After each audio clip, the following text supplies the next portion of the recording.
On Sunday, she didn't answer us, and neither on Monday. The only communication that they had, seemingly from her, was by text message.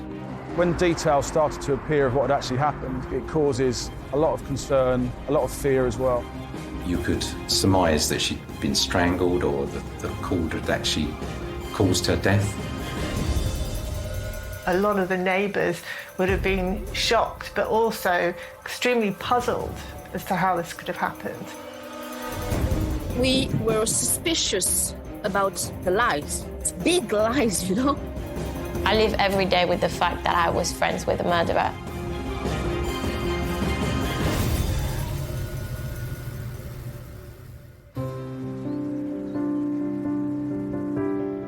At the edge of London lies the village-like suburb of Kew.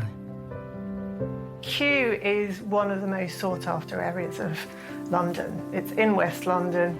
Kew is an extremely wealthy area. It's within commuting distance of the City of London, and it's wonderful nature beside the river and the Royal Botanic Gardens. It's very leafy. It's a very well-to-do kind of area. It's fairly low crime as well. So it's a nice area for people to live in. There is definitely a villagey feel. We have a very small high street. You will find a lot of independent trades around Kew, which I think that's what people like. There's a lot of artists and TV celebrities, and of course Sir David Attenborough lives there. It's a world-class site.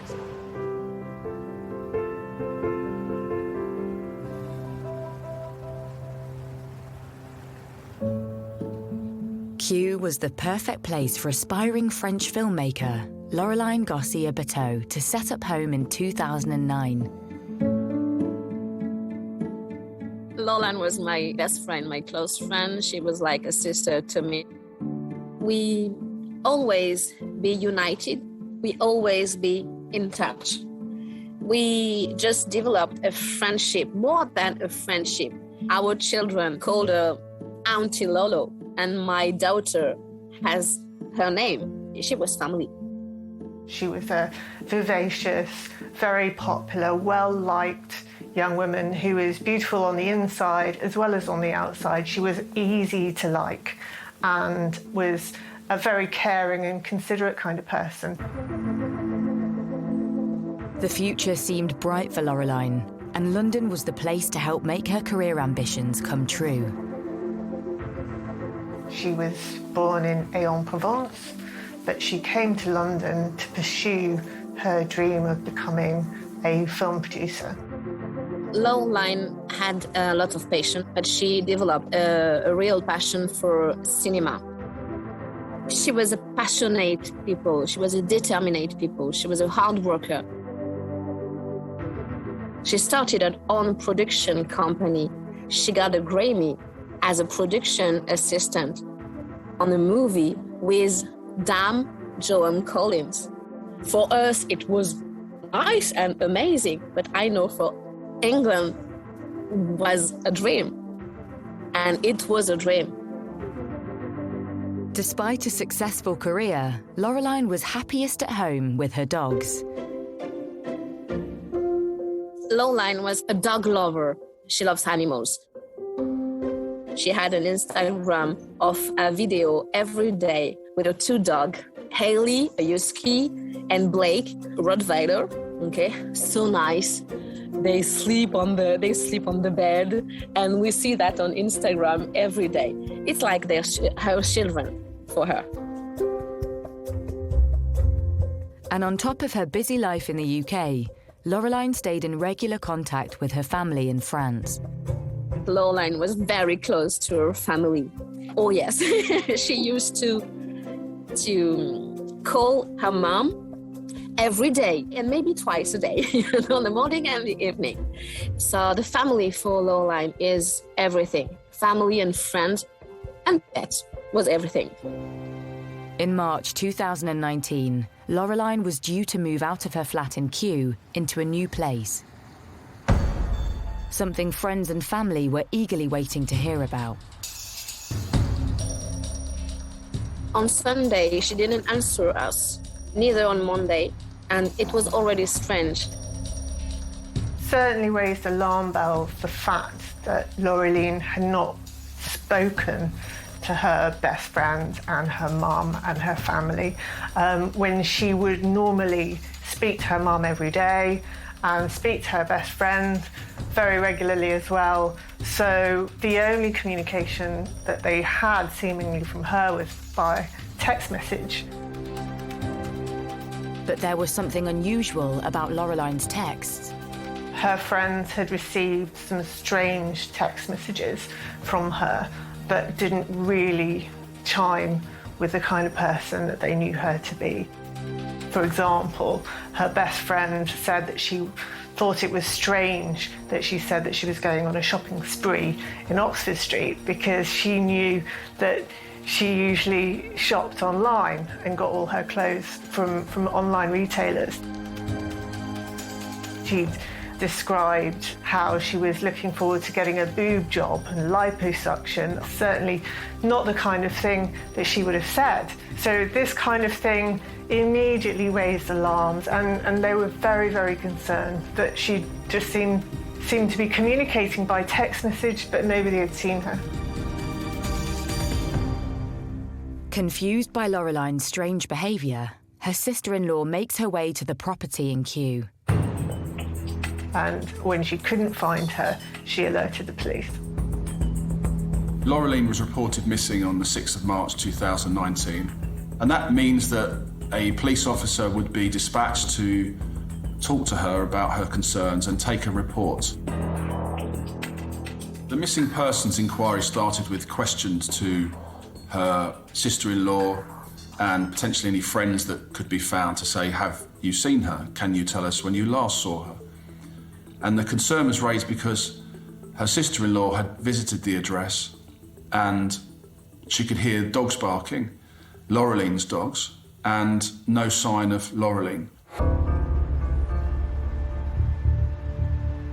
Laureline was a lover of dogs, so she would never leave her dogs alone. They were her children, essentially, at the time.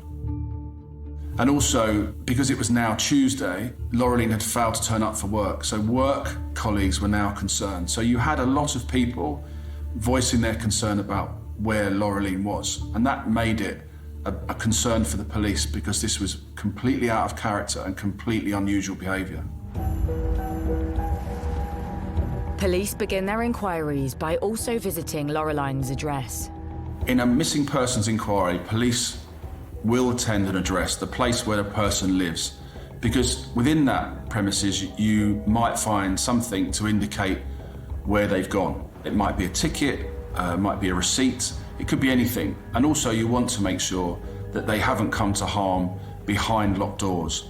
So there would be a natural instinct for officers to get into that premises, and quite often that's by breaking in to check on the welfare of somebody, and that's what they did in this case. The officers went in, searched the premises, and she was not anywhere. But what officers could see inside that address was the boxes all still ready to be packed. It looked as if she was just about to move out. Her belongings were all boxed up, ready as if she was about to move out of the flat straight away. So it looked like the home had been disrupted in some way. Back at the police station, officers assess the risk of Laureline's disappearance. A missing person is graded low, medium, or high risk, and different things happen at different levels. In the low risk, you've got people who perhaps there's no particular harm, but you can think they might just have gone away, and the concern is quite a low for them. Medium risk, slightly more work is done around that because people are concerned, but it might be within their character to go away for a weekend or something like that. So it's not necessarily out of character. Whereas you have the high risk category, and that's where Laureline sat, because this was completely out of character. After reviewing the case as high risk, police returned to Laureline's address for a more detailed search.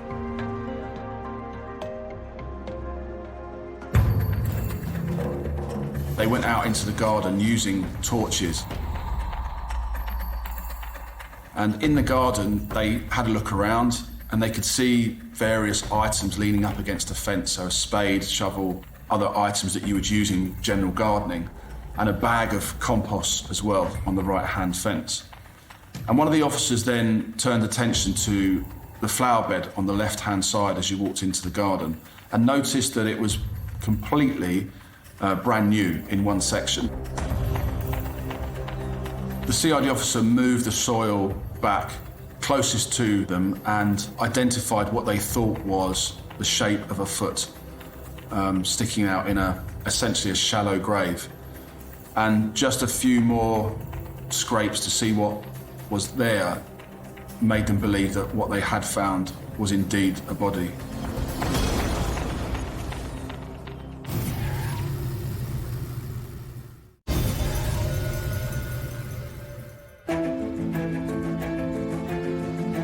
Police searching for missing French filmmaker Laureline Garcia-Berteau have discovered a body buried in her back garden.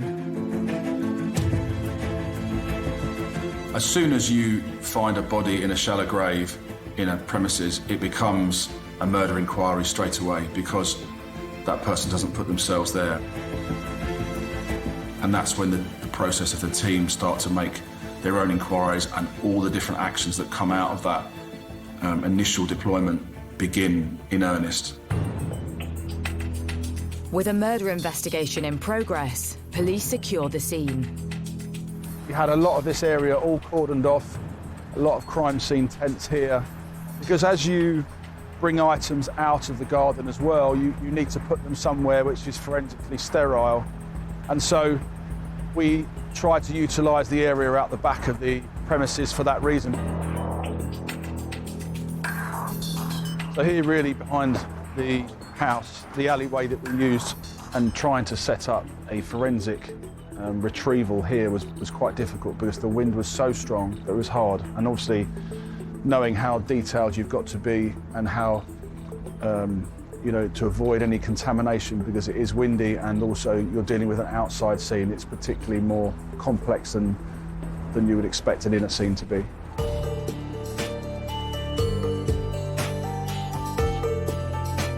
Arrive on scene, having been called by the homicide assessment team, usually, and we'll receive a briefing from the local borough police about what the incident involves and why it may be suspicious. Once we've had a briefing, we're wearing protective clothing, mask, overshoes, gloves, scene suit, and entering the scene to look for to see what has occurred.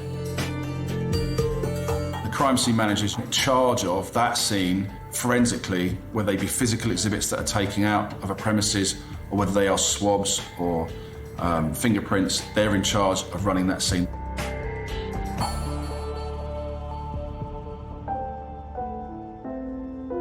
The recovery of the body is totally down to the archaeologist, and he'll work in tandem with an anthropologist.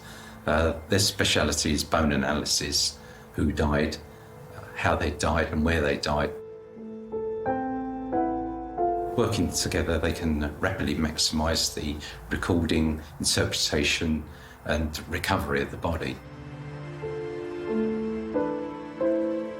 As the team removes several inches of soil, it becomes clear that the individual is in fact female. Obviously, your first thought is, well, Laureline Garcia-Berteau is missing, and we have a body in the garden, and it's suspicious that she's missing. So, obviously, my thought is straight away, well, this is probably going to be Laureline. But you don't go to a family with probablys. You have to be sure. As forensic archaeologists continue digging, the level of brutality on the victim becomes clear. Once the body was removed from the ground, she was lying on her back, naked. She was wrapped in a mattress, and there was silver duct tape around the area of where the knees and the neck were.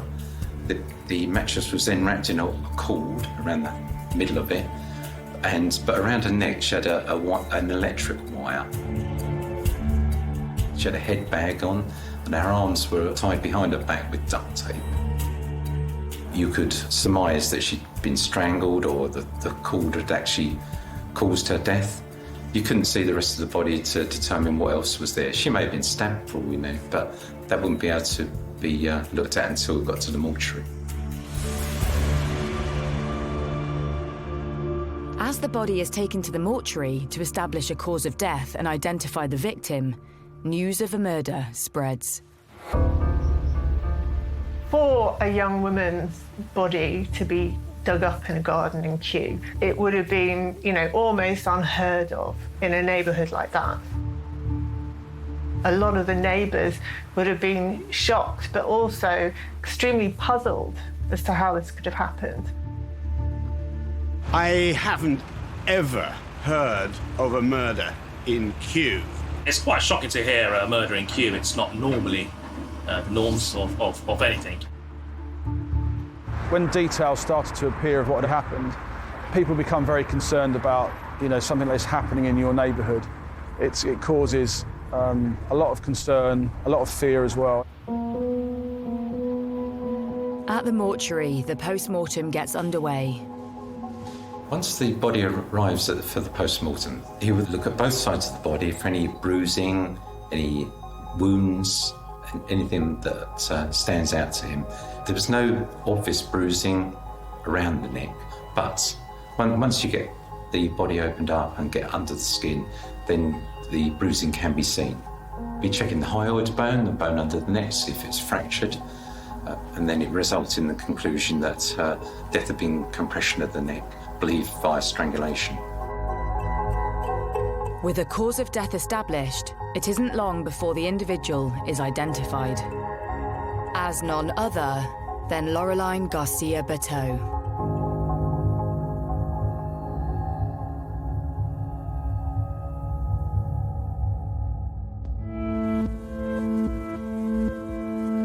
I was in my car alone, and I just remember that it was Laureline's mother I had on phone.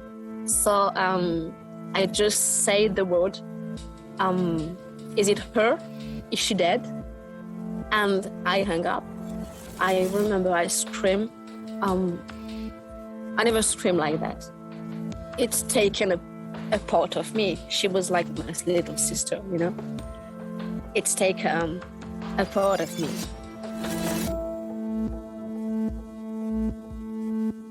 The investigation into Laureline's murder ramps up and initial theories are considered. Could this be a burglary gone wrong? It's a very attractive area for a burglar because there's a lot of assets there. So if someone's forced their way into the address and killed somebody, and then that person has disappeared, we need to identify them as soon as we can. So we'll be looking to make a light source examination, any finger marks that are not seen to the naked eye. Fingerprint examination. We'll be looking for any DNA that we can find, possibly cigarette ends. Things have been moved by the suspect. He may have opened drawers, cupboards, so we'll be looking to examine those, DNA. He may have cut himself somewhere, so he may have drops of blood that he's left behind. But a closer examination begins to cast doubts on a suspected burglary. If it had been a burglary gone wrong, you wouldn't expect them to hang around and attempt to hide the body in the way that it had been. Police take into consideration Laureline's plans to move home around the time of her murder. Could the movers have been involved? Could it have been a handyman that had, come round and helped box up her belongings? After making their inquiries, police discovered that no removal firm had attended the address. So focus switches to Laureline's personal life. Certainly from her communication with her friends, it was suggested that when she'd last spoken to her sister-in-law, she was looking forward to going on a date with a vet that she'd met. But it was very unclear whether that date had actually taken place or who he was, even. There was very little information given. Who had she been talking to online, on dating apps? Maybe she met somebody else. That was certainly something that could be unravelled through looking into her mobile phone and computer. Police decide to try to look into Laureline's last movements to see if they hold any clues. You look at things like Laureline's finance, so where has she spent money, which indicates that she might have been to a certain place, like a restaurant, which we found out on Friday the 1st, she'd been to a restaurant, and then that venue itself has CCTV. The CCTV shows Laureline dining with a man, with the pair holding hands. And inquiries with those closest to Laureline soon identifies him. Laureline was in an on-off relationship for quite a number of years with a man called Kirill Belarusov. And this relationship had been going on for 8+ years, but had kind of fizzled out a couple of years beforehand, but they still saw each other on and off. And so they were aware that Kirill was in the UK as an Estonian national in the UK to come and help her move that weekend. Police continue to scour CCTV around the area. Both are later seen on bus CCTV, heading in the direction towards Laureline's home in Kew. It seems Kirill may have been one of the last people to see Laureline alive. But when police try to locate him, they find they are too late. They had discovered that Kirill was actually no longer in the UK. He had flown to Tallinn in Estonia. Belarusov has left the country.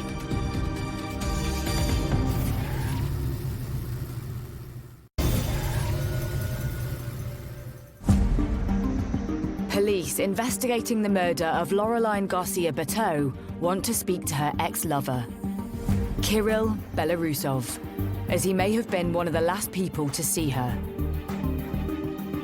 But police discover that he has left the country. The CID officers got in contact with Kirill Belarusov via a telephone number they had for him, which was given to them by the family. And they made contact straight away. He behaved like he didn't know what had happened, and the last time he saw her, she was alive. Kirill tells police he was helping Laureline move on the Saturday, before she left Kew to move to a new address. But when asked further about this last encounter with Laureline, he doesn't give clear answers. He was being obstructive, in our opinion. He kept avoiding the question. I wanted him back in the country because I wanted to speak to him face to face, but he kept making excuses why he wasn't coming back, or saying, yes, I'm just going to sort it out, and then nothing would happen. He could do everything he could to come back. He was saying he'd be back on one day, that day would go past, we'd ring him and he'd say, I couldn't make it, I'm going to do another day.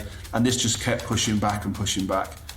And you get to a point where you think, well, that's enough. I know he's trying to avoid him coming back.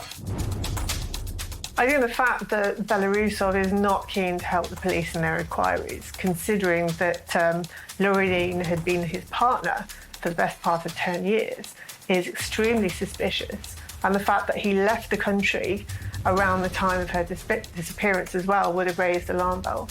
Kirill Belarusov soon became the #1 suspect in the inquiry. But with Kirill refusing to come back, police need to apply for an extradition order. The police have a fairly complicated process to get someone back from another country. The British police can apply for a European arrest warrant, which is what they did. So they applied to get Belarusov back from Estonia, where he was at the time. But for the Crown Prosecution Service to agree, the police need to prove they have enough of a case against Kirill. When you get a European arrest warrant, as this was, when you bring them back into the country, you have no power to interview them. So you have to do everything without asking them a question, which is very, very difficult because you're not giving, firstly, someone the ability to explain, but also you have to reach that threshold of evidence, which means that as soon as they set foot back in this country, you can charge them straight away with the murder. With police needing to build a firm case against Kirill, they start to dig into his life. I met Kirill whilst working in a nightclub. It was called Egg, and we started working together, and that's how we met. Kirill was very charming. He was very nice. He was not, arrogant or trying to tell his side of the story. He was always waiting for you to ask a question before bragging or saying anything. Kirill told me about Laureline when we met. He didn't say her name, but he mentioned that he had an ex-girlfriend that he was really in love with, and that they broke up. But Sabrina recalls how Kirill later spoke in more detail about his and Laureline's relationship and claimed she had cheated on him. He mentioned that he'd had cancer before and that he couldn't have babies anymore, and that one time his ex fell pregnant and she didn't know that he couldn't have babies, and that's how he found out that she cheated, and that's how the relationship ended. He would always say that it was his fault and that she was very caring and that it was hard on her, the fact that he had cancer. So he wasn't blaming her, but he was saying that's how they ended it. Sabrina remembers the last time she saw Kirill before he left the UK for his home country of Estonia. The last time I saw Kirill, he told me before that he was going to die, that his cancer was terminal, and that was the last time I was ever going to see him. He said he sold his house, I'm about to die, let's go dinner. And I went to that restaurant crying. I cried most of the night saying, I'm going to lose my friend. With police still unable to question Kirill to see if his account of his illness is true, they turn to Laureline's finances to try to establish her whereabouts the weekend of her murder. Through continued interrogation of finances, we see that on Saturday, round about 10:15 in the morning, that there are transactions in Pets at Home and Sainsbury's, all local to where Laureline lived. So again, officers are there as quickly as possible to identify CCTV opportunities. And there you see Kirill Belarusov with Laureline again. So now we know he's with her in the morning. At a glance, all appears to be fine. But when police look at Laureline's finances a day later on the Sunday, there appears to be no sign of any purchases. Instead, they look into Kirill's finances.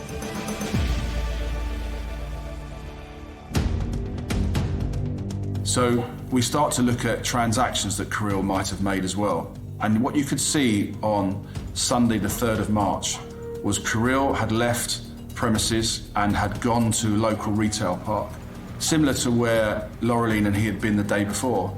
He'd been to Sainsbury's, been to Homebase, and been to convenience stores through that morning, and was purchasing items which were highly suspicious. They were the rubble sacks that matched the rubble sacks that were found on Laureline's body. He had purchased an axe, which we never found, and he had purchased soil, or compost as it was. And you could see the CCTV of him, identifying him clearly as the person purchasing those items. And so you could say straight away then that it's very, very clear what he was up to. That was now that Laureline had been killed, and he was thinking of ways to dispose of her body. With Kirill's behaviour raising suspicions, police approached the CPS. We had to go to the Crown Prosecution Service and prove what we had, using all of the information we had: CCTV, finance, witness statements, the crime scene itself, the condition of Laureline's body. And that was something which is very, very difficult, but we were able to prove at that point that we had enough evidence to secure an arrest of Kirill Belarusov.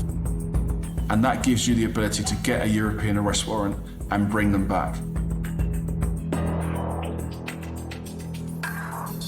He was brought back on the 20th of March and charged with the murder of Laureline. Kirill Belarusov will go to court the following day, to a magistrate's court, where, because it's murder, they send it to the Crown Court, and then he's due to enter a plea some 8 weeks later. And that plea is not guilty. So we knew at that point we are going to trial with him at some stage in 2019. And as the case is prepared for trial, potential witnesses are called in by the police and prosecution. The police called me saying, we want to talk to you about your friend Kirill, and I thought they were calling me to say that he was dead. They told me he's been arrested, he's killed someone. I was in shock. I was like, are you sure that it is the right person? And they said, yes. You don't murder, you don't think that you knew a murderer?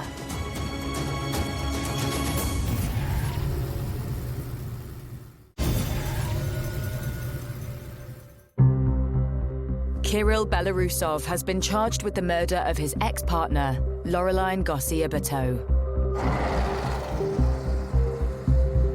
The trial begins at the Old Bailey in London, and the prosecution open their case against Kirill with DNA evidence from the crime scene. The flex that was used to tie Laureline's hands behind her back, you could see that flex on the floor in the living room where it had been cut. And indeed, the forensic testing showed that Kirill Belarusov's DNA was at the cut part of that flex. The jury hears of the early relationship between Laureline and Kirill. At the beginning, she called him my Superman. He's tall, very helpful, especially with women, you know. He came to spend a few days with Laureline at my home. He ate at my parents' table. He was a Superman. A good boy. And Kirill had even boasted of his career achievements to Laureline. He had told people he was a stuntman and that he'd worked on films with famous people like Brad Pitt, and that he was training people. We searched in the industries at Hollywood, and we searched in the UK, IMDb, to see where was he in these films, and they're always shown if you work on there. He was nowhere to be found. These were all complete and utter lies that he told everybody. But the lies did not stop there. He began to say to lots of people that he was sick and that he had 10 years left to live. He didn't talk much about his cancer. You would ask him questions and he would say, I'm bleeding from every hole. I've been puking for the last 3 days. I think it's just once where I said, if you don't mind me asking, what is the cancer? Where is it? And he said, oh, it's the pancreas, it's the liver area. And then the time after he would be like, oh, it's spread everywhere. But he would never give any more details. He'd just say, I'm a guinea pig. They've opened me up and stitched me. They keep on opening me up. But he wasn't very specific. Laureline's mother, friend, and I found it very strange because he has nothing in front of us. When we saw Kirill, my wedding day, or for a holiday, we can't imagine he's sick. I've never known someone who had cancer. So when I saw him with a shaved head, I didn't question it. I didn't think he still had eyebrows. And I didn't know that you lose your eyebrows when you have chemo. We were suspicious about the lies. It's big lies, you know? We were suspicious. We tell that to Laureline.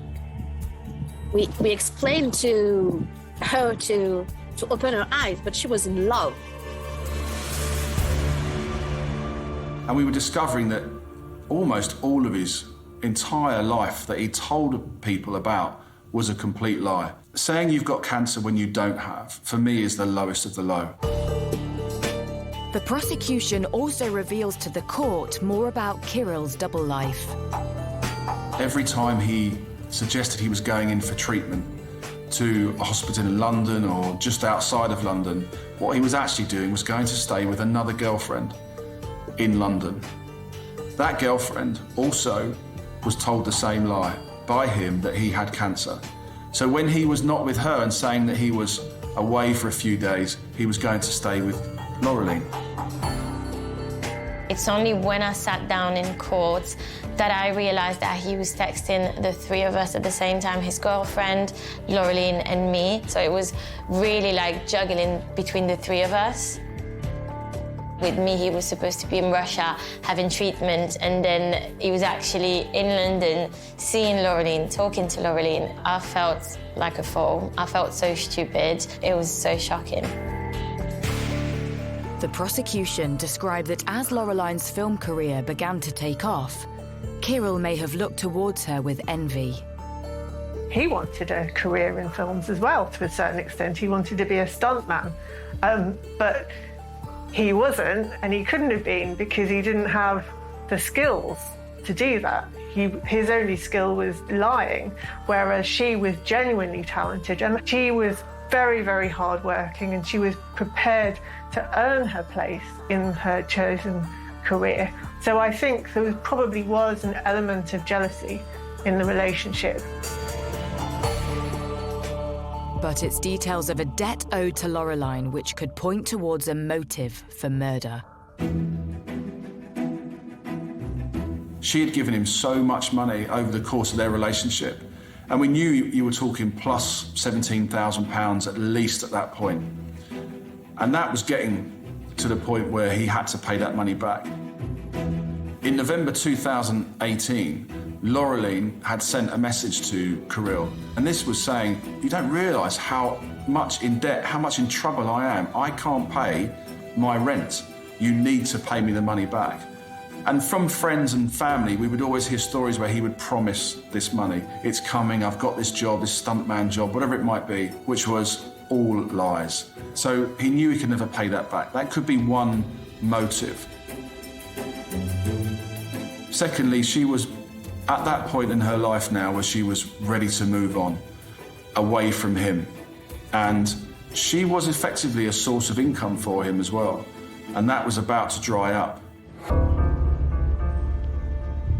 To the court's surprise, Kirill gives evidence. I think the most shocking about the trial was himself. He took the stand and spoke, and it was just, I think it lasted 2 days, and it was 2 days of horror. Every word that was coming out of his mouth was horrible. The way he talked about me, the way he talked about Laureline, the way he saw himself, the arrogance in his voice. I remember sitting down terrified because I had been so close to him and just thinking, that man is a monster. It was traumatizing.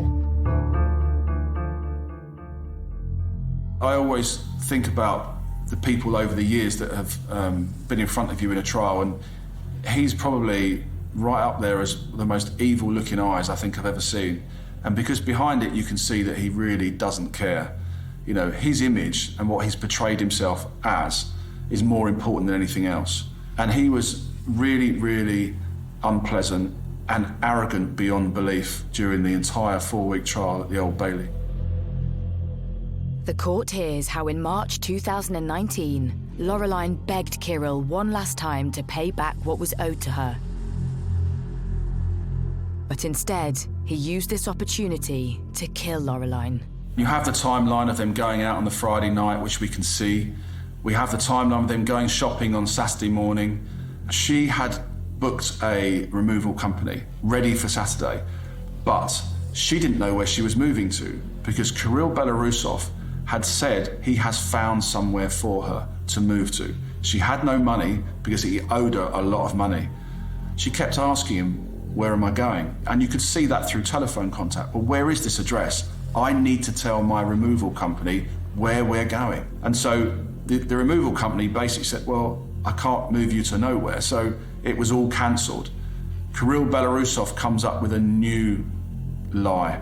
He's organised a removal company for her. But the removal company never came.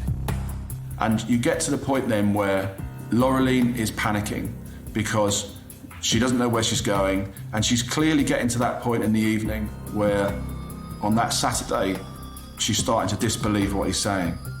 And that's when everything goes quiet. It's at this point that Kirill strangled Laureline with a cord. And the following morning, he was seen in local shops purchasing suspicious items. Kirill had been out and bought these items on the Sunday morning, which were used to cover the body of Laureline. After returning to Laureline's home to bury her body, Kirill used her phone to send fake texts to Laureline's friends and family to buy some time. He foolishly used Google Translate to try and reply to the family members in French, and obviously it's not going to sound very credible. It's not going to sound like Laureline, not the words that she would use, and the translation was extremely clunky, so it was immediately quite suspicious. And at the time that those messages were being sent, he was using the Wi-Fi of the address itself.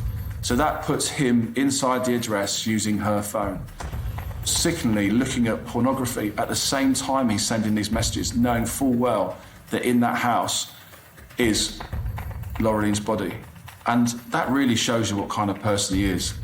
It's very difficult to comprehend a person who has that kind of personality, that very strange and almost psychotic personality. By the time concerned family and friends of Laureline get in touch with Kirill about her disappearance, he's leaving the country for Estonia. I put my phone with video with him. I saw that he was in the airport. So I asked him, "You are in the airport, and your lovely Laureline is missing. Why are you leaving?" He has no explanation, but he leaves.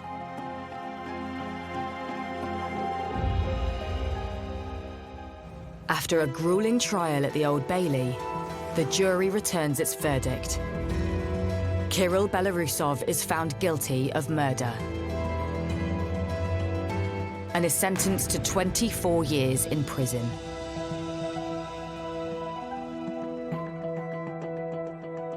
About the verdict, we can't say that we are happy because our friend will never come again. But we are grateful for the jury and the judge to having seen him the real way he is and to not allow him to do that again to another woman. But even with Laureline's killer behind bars, the impact of his crimes are long-lasting. Today, we are more mistrusting. Today, when my friend meets a man, I want to know everything. I want to know where she is, the address. It's changed all of our lives. This entire story definitely had an effect on me. He destroyed so many lives, not just Laureline's. So many people that have been touched by his lies, so many people that believed he was such a nice person. And I think we were all a bit destroyed because we were all fooled and none of us saw anything. And if just one of us saw something, she could still be alive.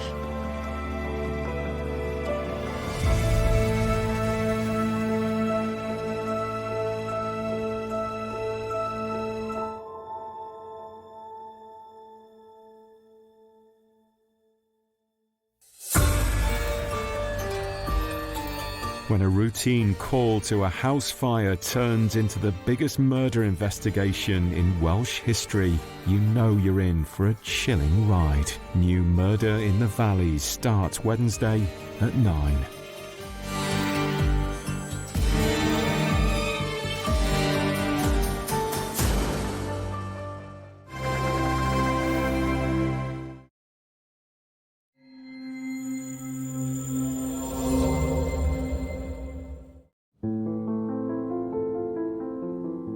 He just couldn't believe that he'd lost another son. Just really broke him. When the villagers found out, they were shocked because it's such a quiet, peaceful village. It was a pre-planned and well thought out murder. In April 2003, the Nottingham village of Edwinstowe was shocked by the news. that one of its residents had been found dead in the room of a local hotel, with his wrists and his neck elaborately bound. Was this a bondage session gone wrong? Or was it murder?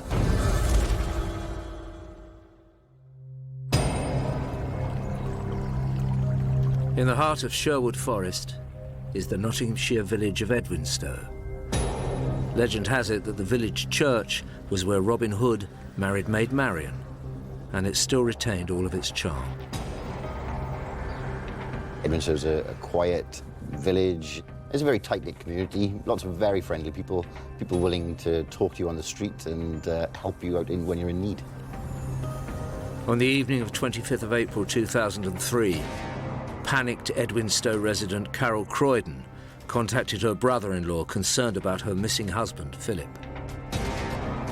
I had a phone call from Carol asking me if Phil was with me. I said, no, he's not with me. Why, was there a problem?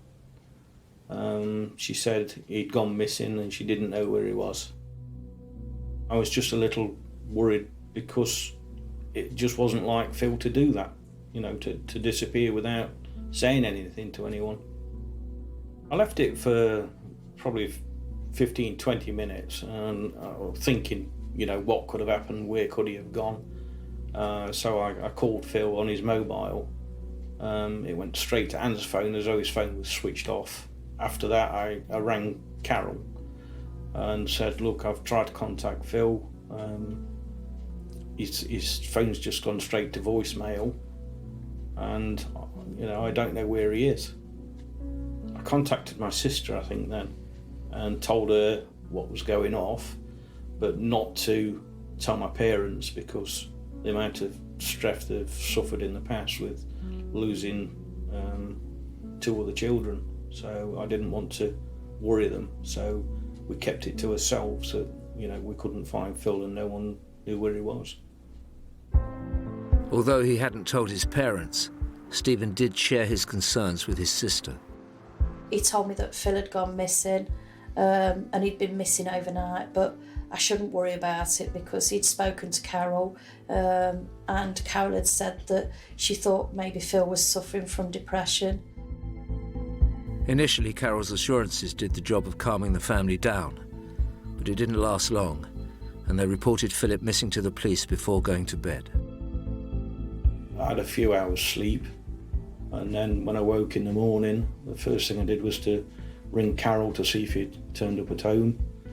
He wasn't at home, and then I just rang his mobile again, and it went straight to Aunt's phone again. At that point, I decided maybe I should go and look for him because if it fell out, he may have gone somewhere and just parked up for the night and spent the night in his car. I came and parked down here on the Saturday morning about 8:30 because this is the area where myself and my brother used to fish all the time. I went over to the nature reserve area first, which is one of the popular fishing spots where we used to go. Couldn't see anything. Then went down to the church over there, nothing down there. I then drove across the bridge and down towards the river, searching all the lakes, but I couldn't see anything. By now, Stephen's brother Philip had been missing for over 10 hours. At that point, I was very worried because him not responding to any calls, not letting anyone know where he was, totally out of character for Phil. Normally, you know, he's very family loving and he wouldn't put us through any, especially my mum and dad, he wouldn't put us through that sort of stress. So at that point, I feared there was something worse. I'd just got flashes of my mum and dad running through my mind, thinking, you know, how they're going to cope, losing another brother, another son.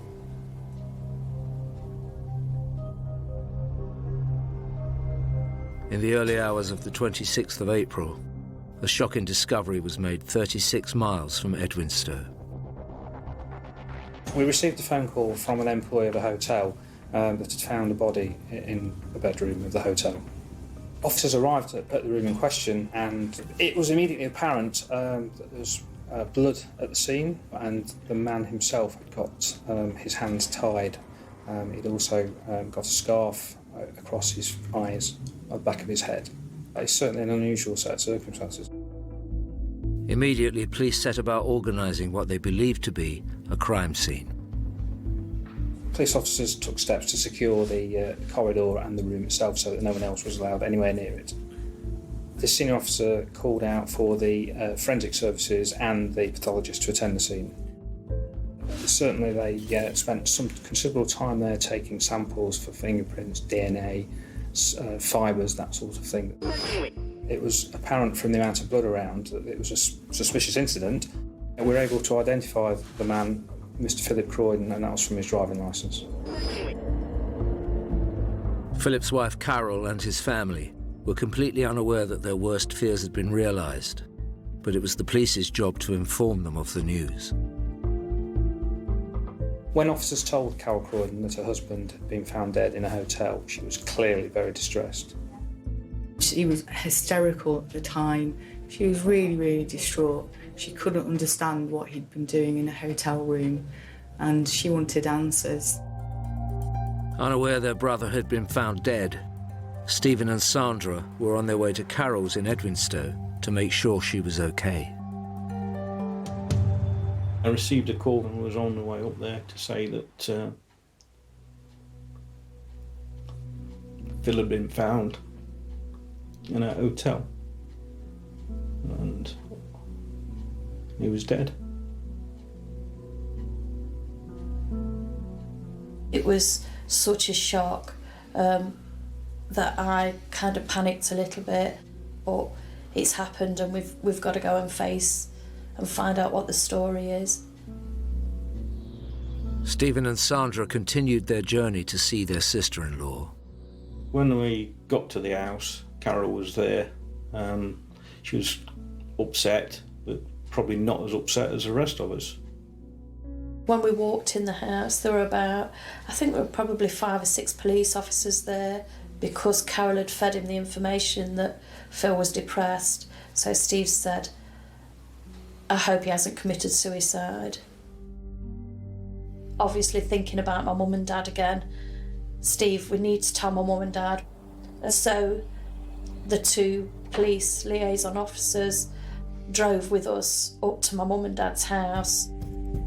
First went to the parents' address, to Ted and Marg, and the rest of the family were all at their house.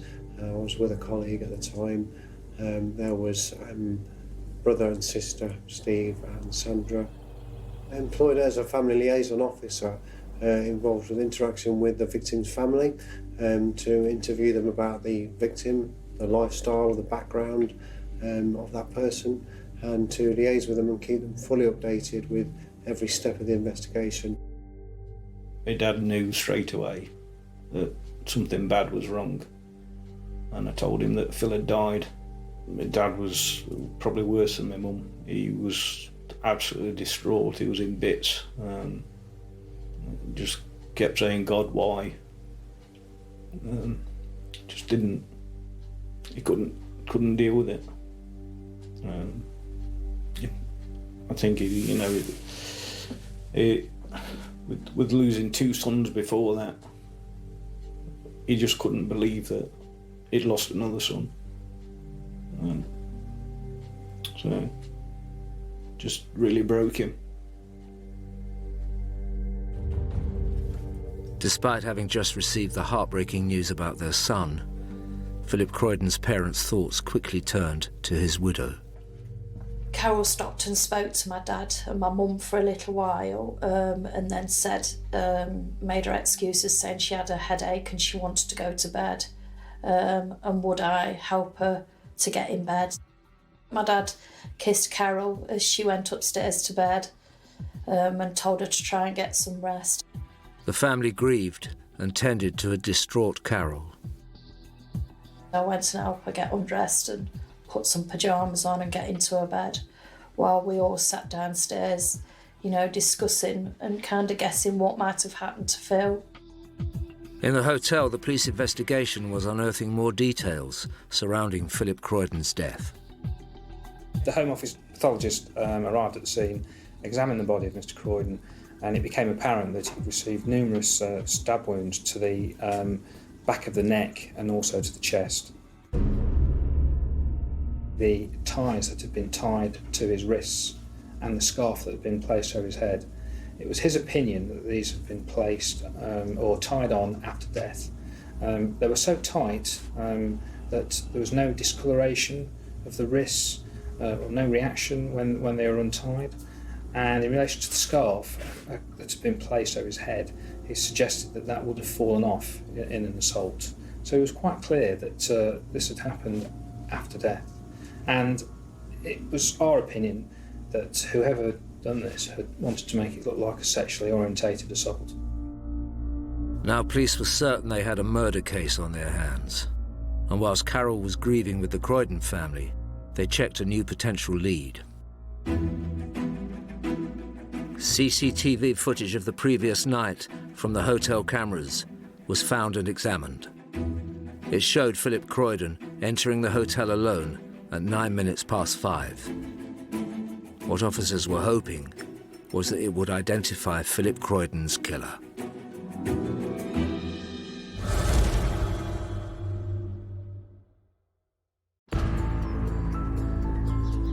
The police were one day into investigating the death of Philip Croydon from the Nottinghamshire village of Edwinstowe.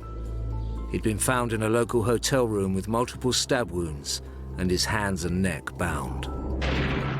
Philip's wife Carol had reported him missing on the night of the killing. Police had already concluded this wasn't a sex game gone wrong, but murder, and they hoped the hotel's CCTV footage would help with their inquiries. As two detectives viewed CCTV footage from the hotel. Armed with the details of all the Croydon family vehicles, 20 minutes after Philip had checked in, police made a surprising discovery. Mrs. Croydon's car was seen entering the hotel on the Friday evening, and a lady who got out of the car fitted the description of Mrs. Croydon. That was clearly very irregular to what she'd said to us about where she was the night before and the fact that her husband was out playing cards. Then officers saw Carol leaving in different clothes 40 minutes later.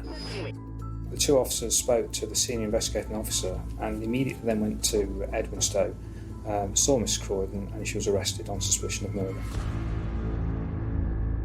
The family liaison officer, Matt Spradbury, was there to see the reaction to this new turn of events.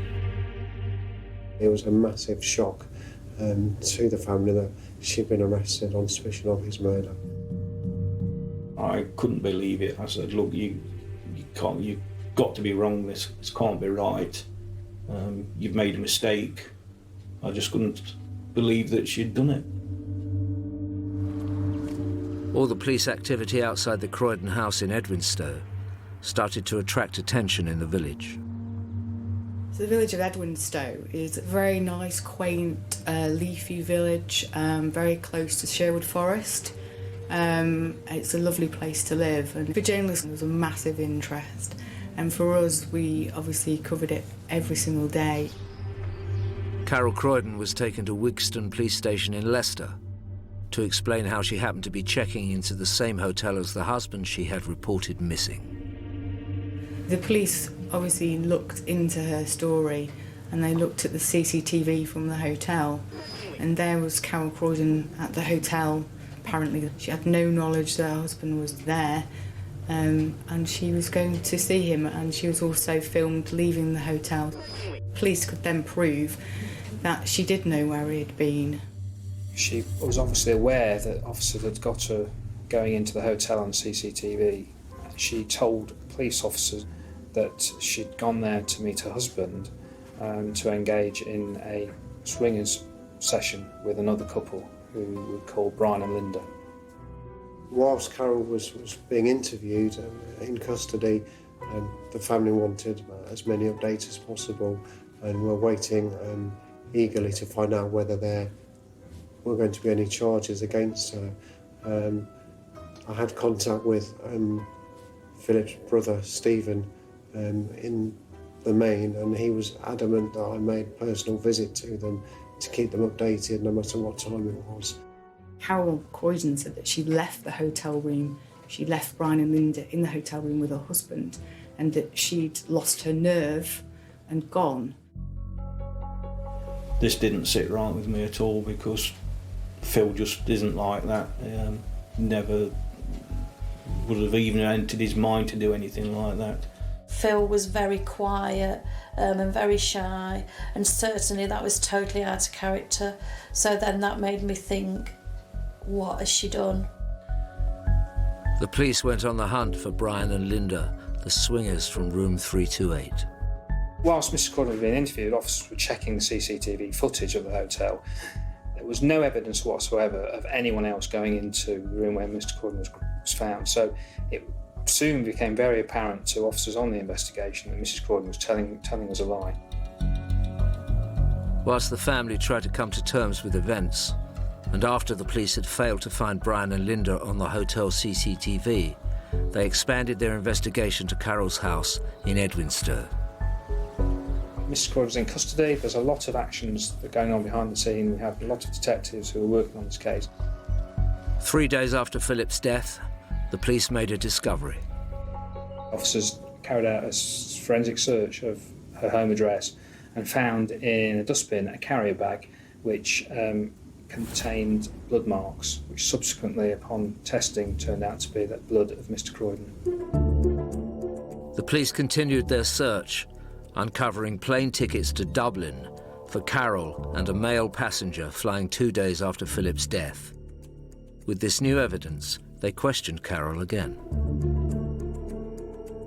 She was asked about a number of contacts that were held in a mobile phone. There was a gentleman in the contacts that she described as being a friend and a shoulder to cry on.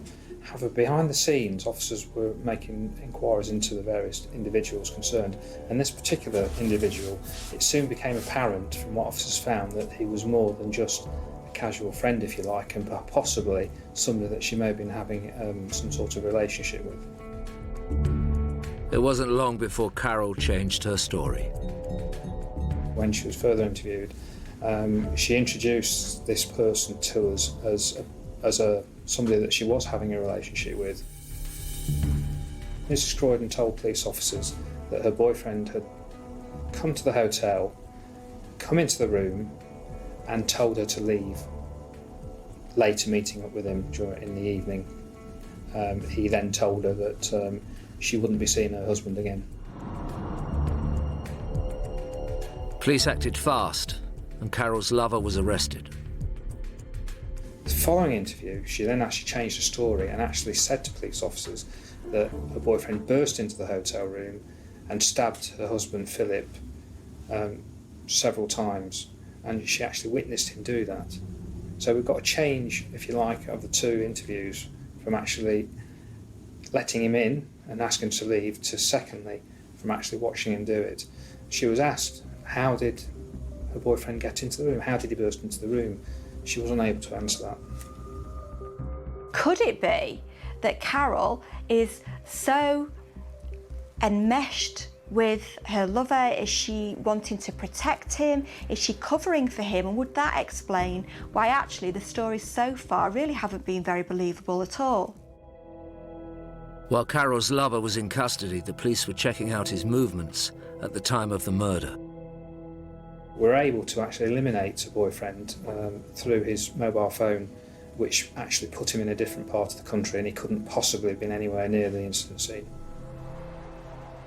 The police looked into his story very carefully to discount him from the murder, and they proved that it would have been impossible for the lover to get to the hotel in time and leave.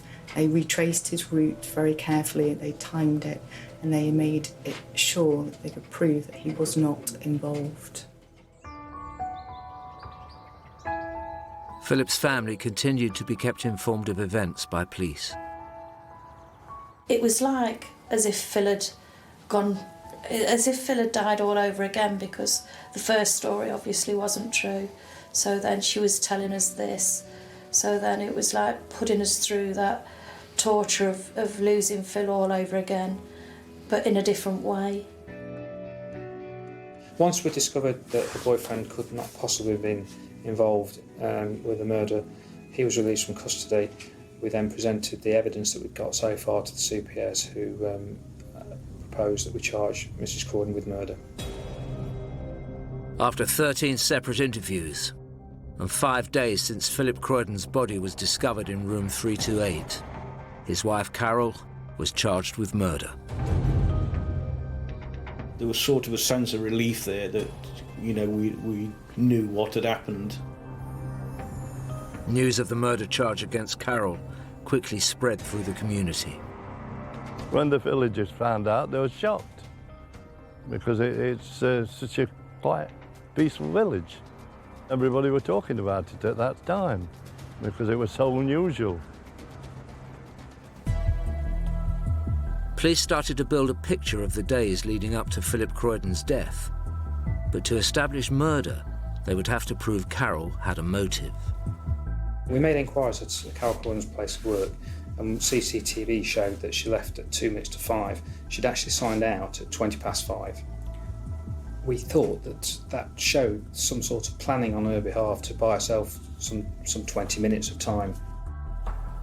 With Carol in custody, the police continued with their investigation. We made inquiries at Carol Croydon's place of work, and it became apparent that there was a knife missing, some sort of cheese knife, but we were never able to fully establish the time it went missing. On the morning of the 25th of April 2003, police believed Carol left home for work with a number of neckties and a change of clothes in her possession. Had Carol set out that day with murder on her mind? The case was building, but who knew what was around the corner?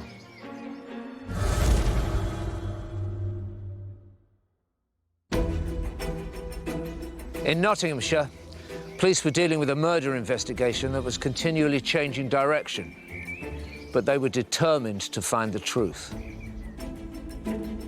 5 days after Philip Croydon had been found stabbed in a hotel room near the village of Edwinstowe, his wife Carol had been charged with his murder. She'd already changed her story on 3 occasions, wasting police time and resources, but there was more to come. Whilst Carol was on remand awaiting trial, yet another version of events emerged. She now said Philip had asked her to tie him up. As a child, she'd been sexually abused by various people. She said that she'd had flashbacks to her childhood, which caused her to inflict the stab wounds to her husband, which subsequently killed Mr. Croydon. At this stage, it's quite clear that Carol has committed the killing. So really, the only other option for her is to try and get a reduced sentence by saying that it was diminished responsibility. Carol blamed flashbacks to her childhood, and that had sent her into a blind rage, and she couldn't remember doing anything, but just found herself standing over Phil's body, and Phil was dead. I've worked with a lot of patients who have flashback phenomenon, and they are very strong, vivid memories. What tends to happen though is that people go back to how they felt whilst that memory was formed. So what I would expect was for Carol to have felt small, helpless, immobilised with fear. With Carol now claiming she hadn't committed murder, it was the police's job to prove it was premeditated. So they looked into Carol and Philip's life together in the search for a motive. Carol's past was always kind of kept a bit of a, not a secret, but she never wanted to discuss it. And if you asked her questions about her past, which you could tell made her feel uncomfortable, she would move on to another subject. Philip Croydon and Carol got married on the 17th of June 2000 at St Peter's Church in the Derby suburb of Chellaston. Her first impressions were good. I mean, Phil was obviously clearly madly in love with her, even though he'd not known her for very long. Carol was seemed very friendly, but She was a little bit secretive about her past and her family. We knew she'd been adopted, she told us that much, but that was about all she did tell us. Philip's father told me during my interview with him that he didn't know very much about Carol's background or much about her, and he potentially wasn't too trusting with her. Phil kind of changed a little bit. I got the feeling that she was feeding him, this is what you should do, this is what you should say. Police discovered that Philip went out of his way to try and give Carol everything she desired. She was very materialistic. Everything with Carol was all about money and how people might perceive her, you know, down to the car that she had, the pedigree cats that she had. Everything was all about how it looked to other people. This was also noted by Family Liaison Officer Matt Spradbury. They both had, at the time, brand new Toyota sports vehicles. The home address was beautifully furnished and a very nice big house. It's quite clear that Carol liked to have nice clothes as well from some of the search work we did, and liked to have nice things in her life. The investigation continued, and officers uncovered that Carol's lavish lifestyle with Philip was in stark contrast to her upbringing. There's no doubt that Carol had not come from ideal circumstances. That leads me to think that maybe she'd inherited some sort of predisposition towards antisocial behaviour. Or at the very least, maybe her early experiences in those first 2 years of when she was still with her mother and her father were so damaging that it affected her ability to form close, meaningful attachments to people in her life, and particularly men in her life. Philip's family may have been unaware of Carol's background, but they were now under no illusions that she had killed Philip. The police had just drip-fed us the information as time had gone on, and each time she'd changed the story. I think it wasn't a shock what she'd done, because we knew a different person to the person that she was portraying. When the pathology report came back, it didn't seem to point to a vulnerable woman who was protecting herself as she was claiming. Carol entered room 328, where her husband was waiting. She performed a sex act on her husband, and then she got a 4-inch cheese knife out of her bag and began to stab him. On examination of Mr. Croydon found that he'd been stabbed 22 occasions, 2 to the chest, 20 to the neck area. Philip Croydon bled to death. He had superficial cuts to his left hand that implied that he'd tried to grasp the blade as it was plunged into him, and that he'd possibly been trying to fight back, save his life. The attack was very frenzied, but then it had to be in order to get Philip dead quickly so that he couldn't overpower her, maybe use the knife against her in self-defense. So she had to be committed to a very, very brutal and sudden attack, and she was. She severed his spinal cord with one blow, so she wasn't taking any chances. This horrific attack on Philip had been carried out with a cheese knife that fitted the description of one that had gone missing from Carol's workplace a few weeks before.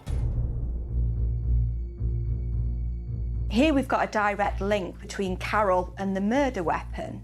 Now, I can imagine why somebody planning a night of romps with their husband might pack neckties and scarves, but pack a cheese knife? That's something that's a bit more difficult to explain. With Carol's stories not adding up, ascertaining what was fact and what was fiction in Carol Croydon's life wasn't proving to be simple for police.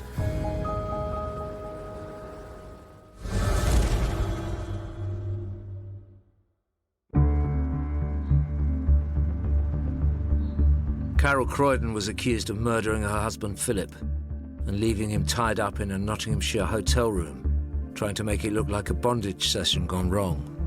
Having already changed her story numerous times, Carol was now claiming diminished responsibility due to a life of abuse.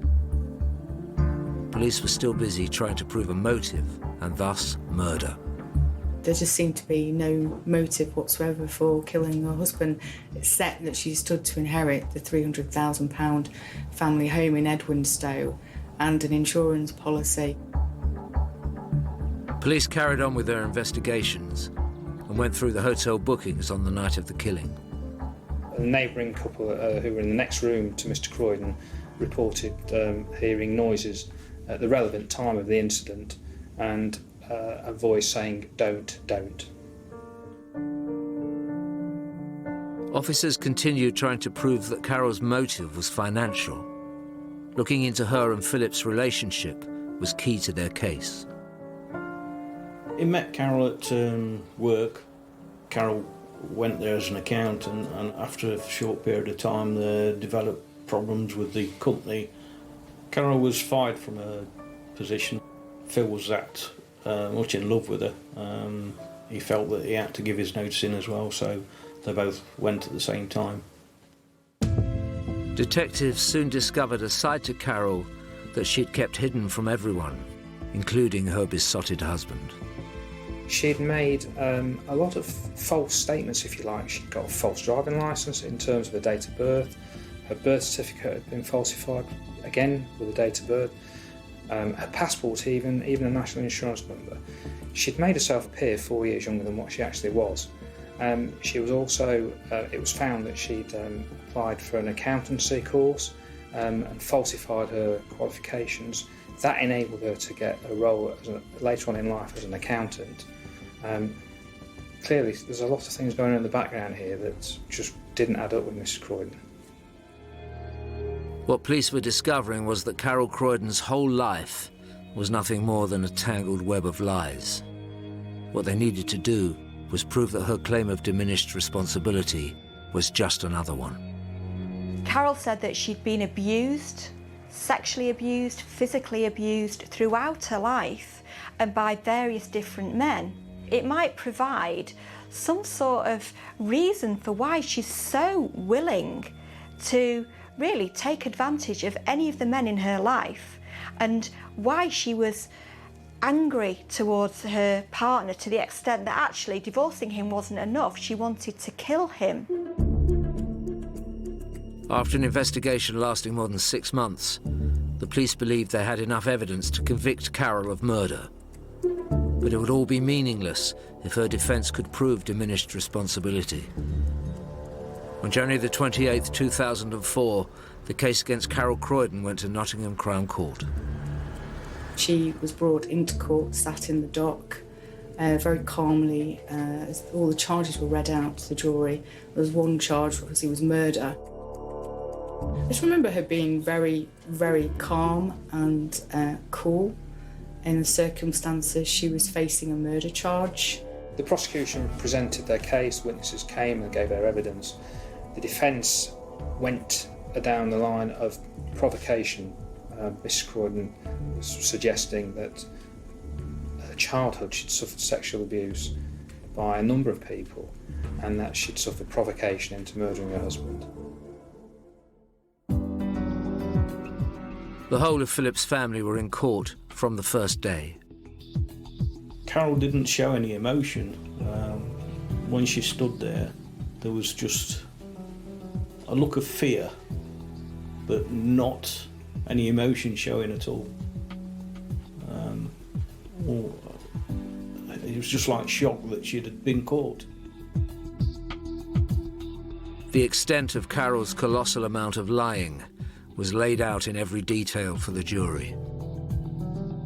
There's only one witness to the crime, obviously, which was Carol Croydon, and she didn't give evidence about that. So the jury were reliant on the explanations that she gave to the police at the time, and there were varying explanations as to what happened and what her involvement was that changed. And that was probably one of the most interesting parts of the case, about how she had told lie after lie to the point where she couldn't remember what happened. To be a good liar, you have to construct a very plausible lie, and then you have to stick to it really quite rigidly.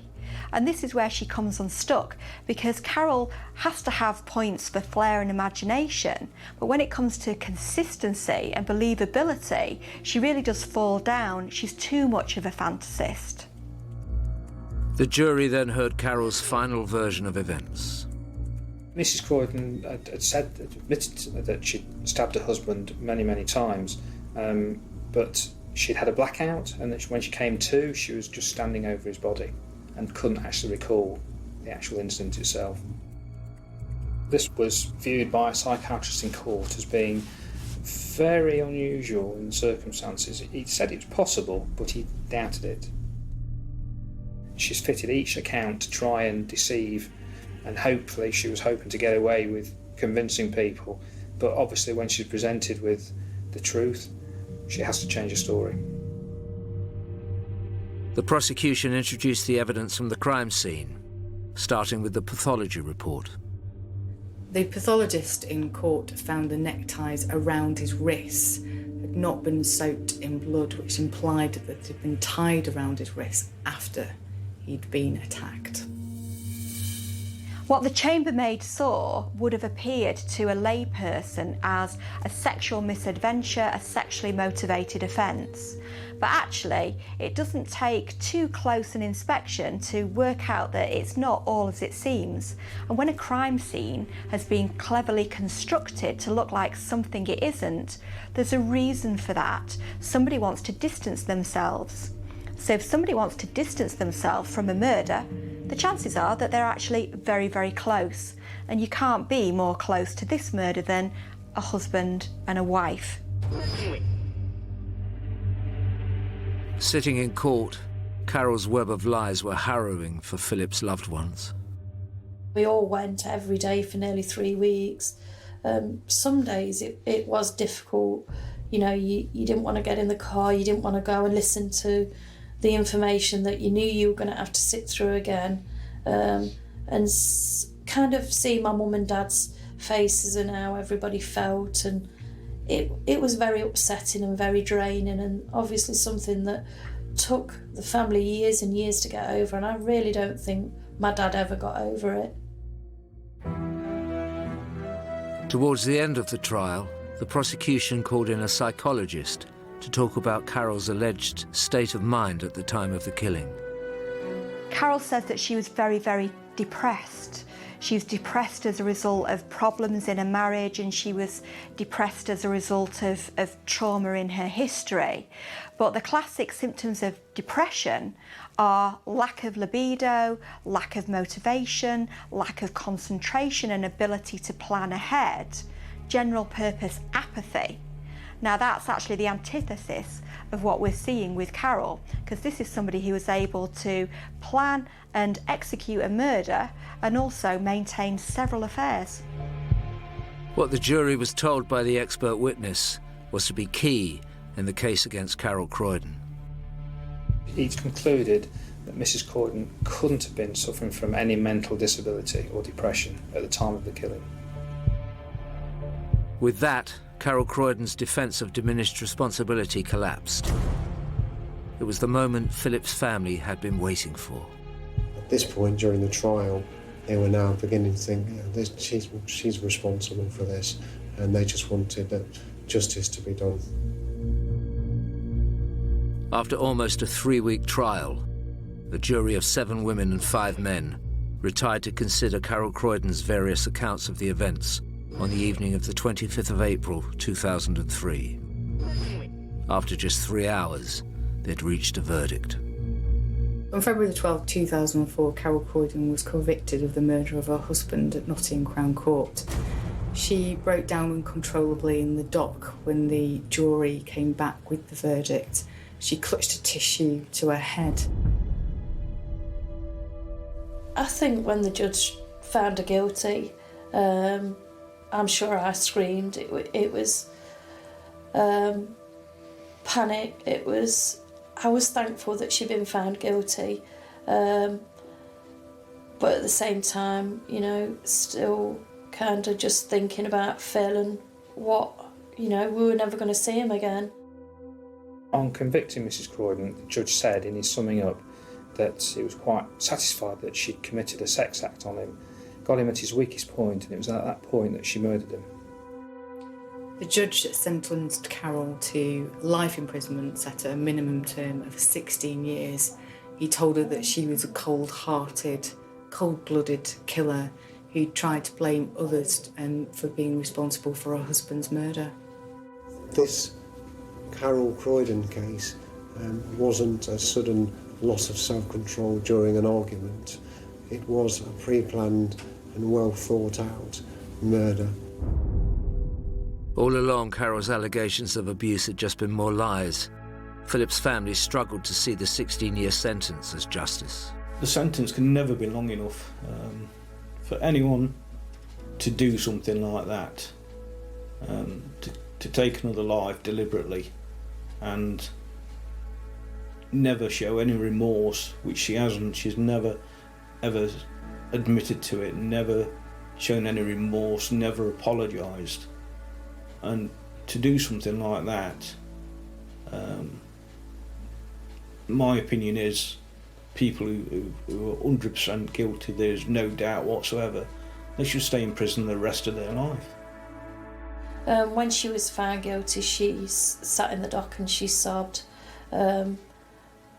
presumably for the fact that she wouldn't be able to live the great life that she'd led in the past, not for the fact of she'd taken our brother away from us, and she killed him in such a horrible way that would be emblazoned on all our minds forever. After the verdict, Philip's dad, Ted Croydon, read a statement in which he said, "I curse this woman every day I wake. I call on God that she cannot sleep, that she knows no peace of mind, that her food is harsh in her mouth and without taste, that her thirst cannot be quenched, that she sees no sun or the beauty of nature, that she hears no bird song." He added, "That woman is the devil incarnate, nothing but an evil witch." I absolutely hate her as much as I did the day that she did it. I hate her just as much, not just for what she did to Phil, but what she's put my family through. It's unforgivable. My father was never the same. It ruined his life, it changed him completely. He was a broken man. He died a broken man. I'll never ever forgive her for that. Because Carol Croydon refused to take the stand, no one will ever know for certain what happened in room 328 on the 25th of April 2003. But perhaps the most surprising aspect of the whole case is that Carol's lover left his wife and at time of sentencing still wanted a future with her, despite the fact that she named him as the killer, hoping to evade justice.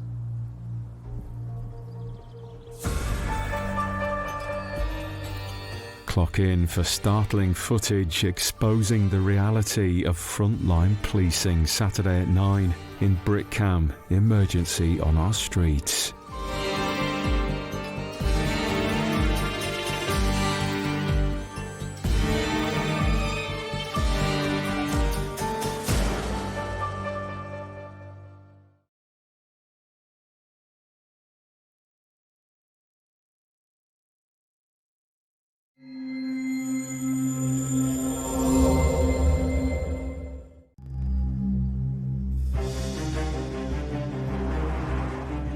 Good morning, Surrey Police Contact Centre. How can I help you? A strange thing happened to me this morning. I went for a walk and got attacked. So I remember the night very clearly of when it happened. There's forensics down the road. Like, something serious has happened now, like what? No issues with anything, with anybody or anything that could be related, no? No, last year I had an issue with my partner, but that all sorted and we're friends again. A very significant head injury that had been suffered. It had been caused by someone, and this became a murder investigation. This murder was one of the most brutal that I have seen within 20 years. You never think it's going to happen on your own doorstep. There's some evil people about. It was almost Shakespearean in terms of the motivation, the jealousy, and what that can do.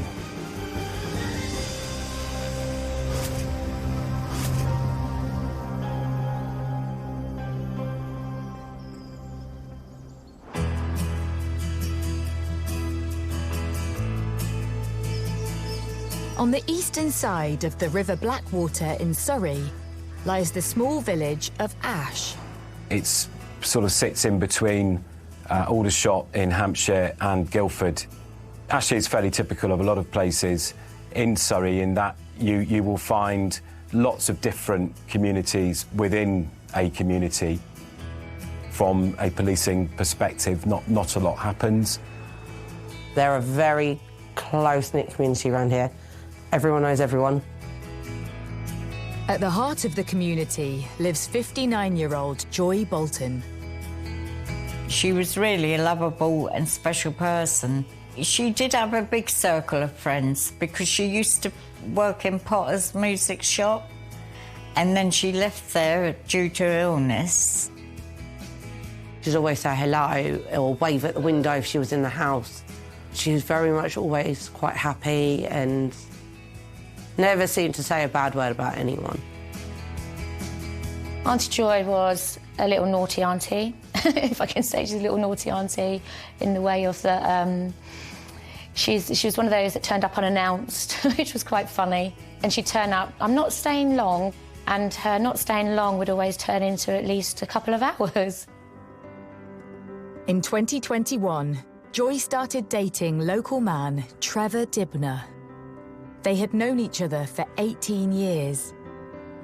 Trevor Dibner is somebody, again, who has spent his life working. Trevor had a number of businesses and was known locally as a taxi driver. He's also a mechanic and latterly had started working for Ford, where he was doing MOTs. He was somebody who had an interest in motorsport, and he collected model buses, which you know was a passion of his. I knew him in my teenage years when he would be driving the minibuses, and we would hire minibuses from him to do runs to girls' nights out, if I was out with the girls, or if we were going to the Ascot races with our partners, he'd take us there. They used to go and see a stock car, go and watch stock car. They also used to go to these old bus fairs and everything. And I think it was just a little bit of an attraction. In October 2022, the couple moved in together and their relationship flourished. Trevor and Joy became engaged at Sandown Racecourse on the 4th of December, and Trevor announced it, as we do these days, on Facebook to tell friends, contacts that he and Joy had become engaged. Joy was at a time in her life where things were starting to go right. She had things to look forward to, and things were going well for her. But life for the happy couple is about to change.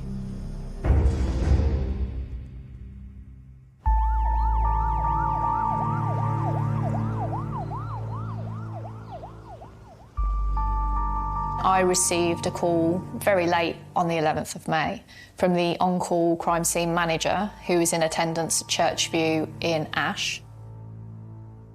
He'd responded to reports of a suspicious death.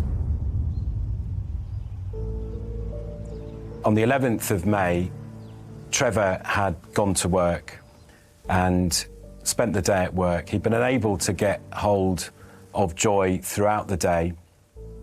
And then he came back to his home address and found Joy was lying on the floor, not moving.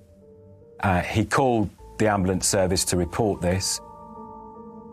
At first, it wasn't clear to the officers who were there whether or not this was a case where somebody else had been involved. There was the potential Joy was quite vulnerable and unstable on her feet. She could have fallen. Within the small community, news begins to spread of a police presence at Joy's house. I heard from my eldest grandson. I said, what's the matter? Come on. He said, it's Joy. I said, oh no, she's not in hospital again, is she? Just like that. And he said, no, it's worse than that, Nan. I said, what do you mean it's worse than that? So I remember the night very clearly of when it happened. There's forensics down the road. They're pulling the sofas outside the house. There's a carpet outside the house. Like, they're bringing everything out. They're all in hazmat suits, everything. And I was like, shit, like, something serious has happened now. Like, what? Phone rang, and it was my sister-in-law. And she said, have you heard? I went, oh, what's happened? She said, about your auntie. I went, auntie who? Your Auntie Joy. I went, what do you mean?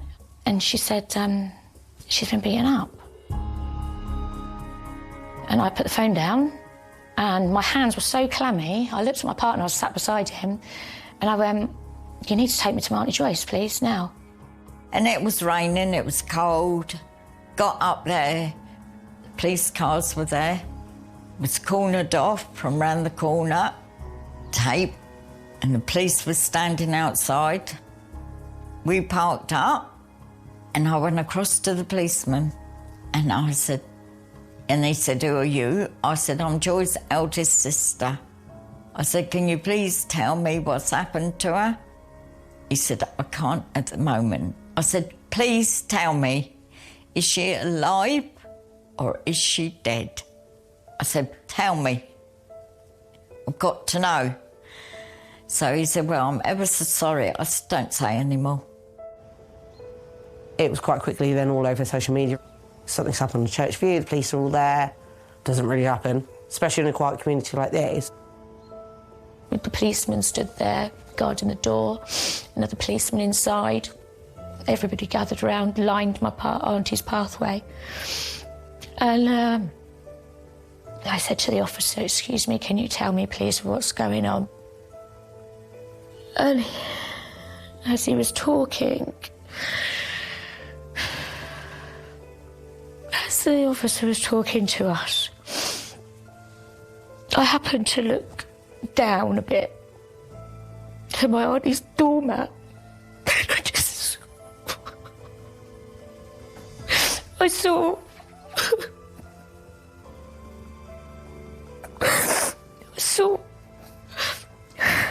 my auntie's foot, just a big pool of blood. About I did a police size.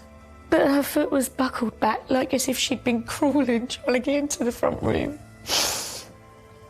Fighting for her life.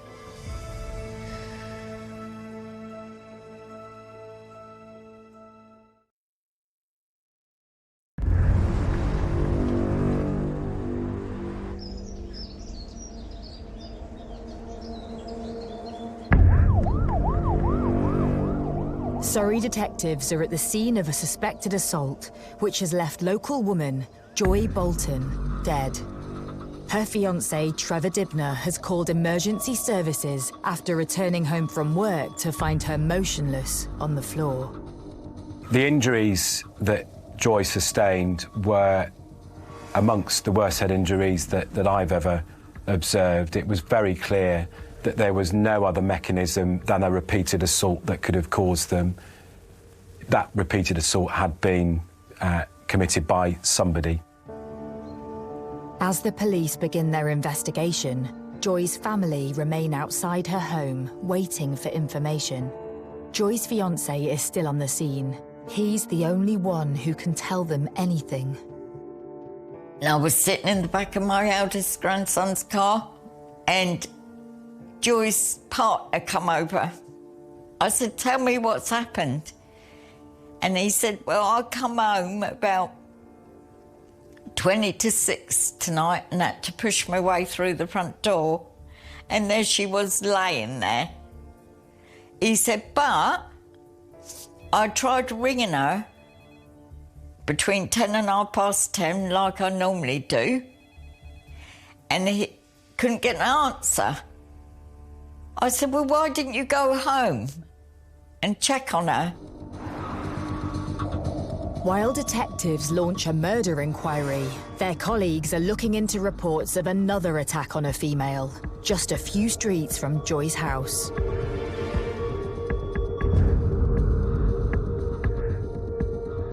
Yeah, I went for a walk this morning and this woman come up to me, asked me if I was Sarah. I said yes. The next thing, she's pulling my hair out, grabbed my carrier bag, which had my raincoat in it, and grabbed my glasses off me. I don't know if she threw them away because I couldn't find them. Okay. And ran off. Okay, so she literally just said, are you Sarah?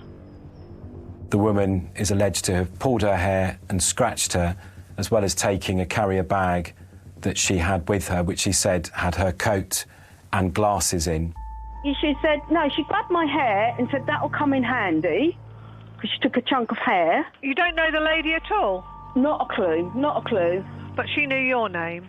Yeah, she said stay away as well. She stated that she had been approached by a woman who was unknown to her, described her as late 40s, early 50s, dark glasses, long black coat, hood up, carrying a plastic bag. It just seems strange that she said that will come in handy, my chunk of hair. Yeah. That's what my daughter said. She said, I don't like that. No. Mum, what's she going to use your hair for? The woman had walked away from her assault, suffering only minor injuries. Officers take the details of the woman and are surprised to discover she is Sarah Mackenzie,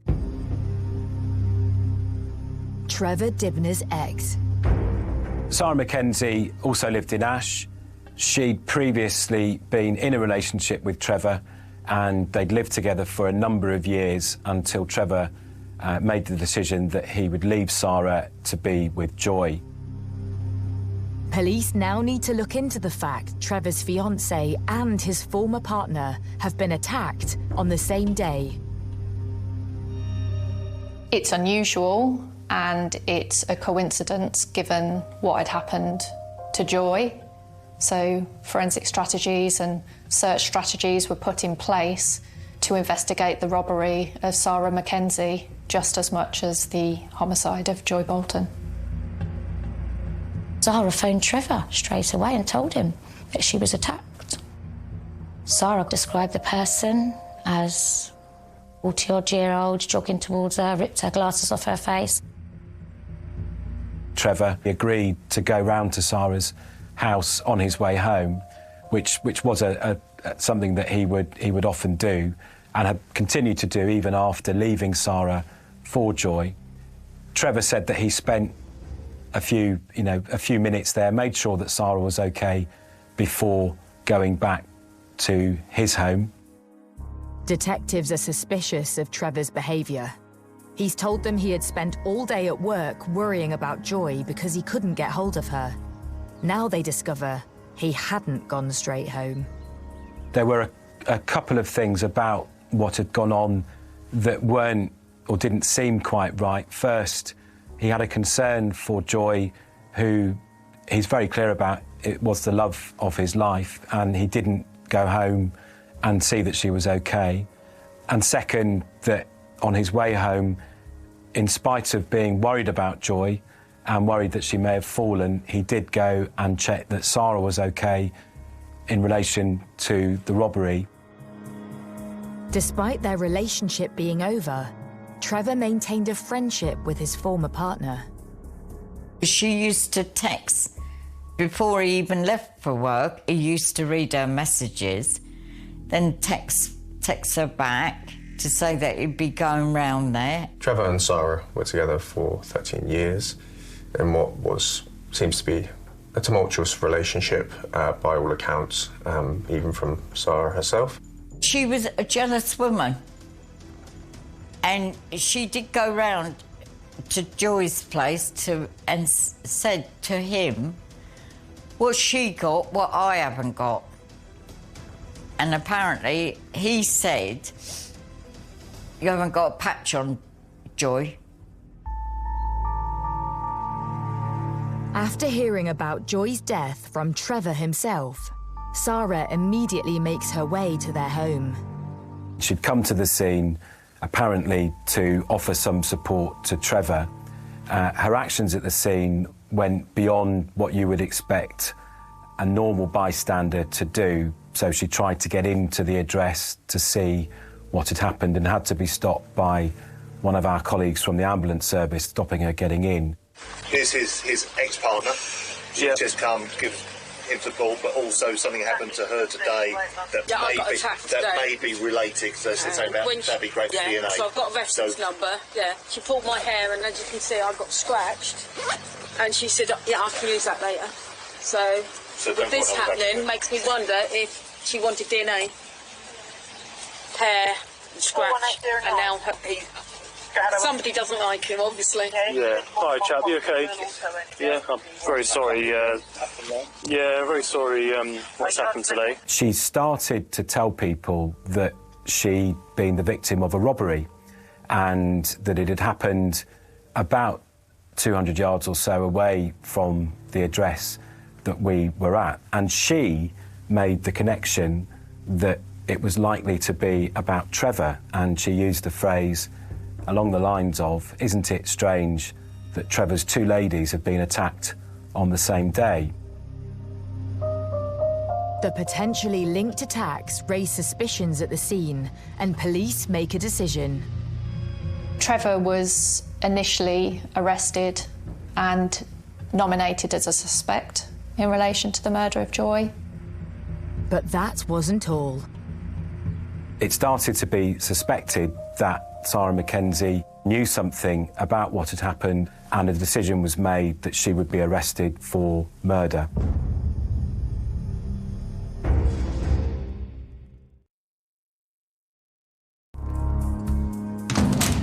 Detectives in Surrey have two suspects in custody for the murder of 59-year-old Joy Bolton. We knew that somebody was arrested. First of all, they said a woman. I said straight away, Sarah. And then they said about the man. I said Trevor. I felt really sick. The hypotheses that I considered in this case were, first, that Joy Bolton had been killed by Sarah Mackenzie. Second, that Joy Bolton had been killed by Sarah Mackenzie, assisted by Trevor Dibner. Third, that Joy Bolton had been killed by the robber who had attacked Sarah Mackenzie earlier that day. As you can see, I got scratched, and she said, "Yeah, I can use that later." The reason that Sarah was suspected was the result of her, frankly, bizarre behaviour at the scene, as well as a robbery that she'd reported earlier in the day, which put her within the vicinity of the murder at the right time of the murder. Trevor was suspected as Trevor had been to Sarah Mackenzie's address before going back to find Joy, which was thought to be unusual and led to him being suspected of Joy's murder. With the former couple now in custody, investigators need evidence and turn to the residence of Ash. The smallest observation will be vital in proving their case. A neighbour of Joy's had seen a figure who he initially described as being male, but later wasn't sure if it was a male or a female, who was dressed in dark clothing with a mask and carrying a white carrier bag, approaching Joy's door and hammering on the door for some time until the door was opened. Another neighbour had heard a disturbance. There was another neighbour upstairs who again saw a figure approaching the door, so there was a lot of consistent evidence. The neighbours help police establish a timeline around Joy's murder, but the details are sketchy, leaving detectives with a number of possible scenarios to examine. I think it's difficult when you're in that situation, living in such a quiet village. Also, there's the element of not wanting to cause a fuss, seeing someone walking in dark clothing in the street and being at the door. As much as an argument did happen and neighbours heard what was going on, you don't expect murder. While officers on the ground try to piece together events leading up to the murder, detectives are interviewing 64-year-old Trevor Dibnah and 61-year-old Sarah Mackenzie. After Trevor had been arrested, he was interviewed and gave a full account of what had happened. He said that on the day this happened, they'd followed their normal routine, that he'd got out of bed and Joy had made his sandwiches, kissed him goodbye, and he'd gone off to work where he was doing MOT tests. He said during the course of the day he would normally phone Joy. He did so but was unable to get hold of her, and he became quite worried that something may have happened to her, perhaps she'd fallen or that there was some problem at home. He decided, because he didn't know that he couldn't leave work and that he would effectively deal with it later. Why did Trevor go to Sarah's before going back to check his beloved, who he wanted to marry? Why did he go there first and not to Auntie Joy's? Why? Sarah Mackenzie was arrested. Her initial reaction was one of surprise, as though she didn't understand why this had happened to her. And she maintained that initially. Her initial response to the questions asked by my colleagues who interviewed her was no comment, but in a way that she didn't know what this was about and had no understanding of it. She did become unwell while she was in custody and was taken to hospital. Meanwhile, Joy's fiancé, Trevor, has been held under suspicion of murder for 36 hours. Detectives are running out of time to charge him.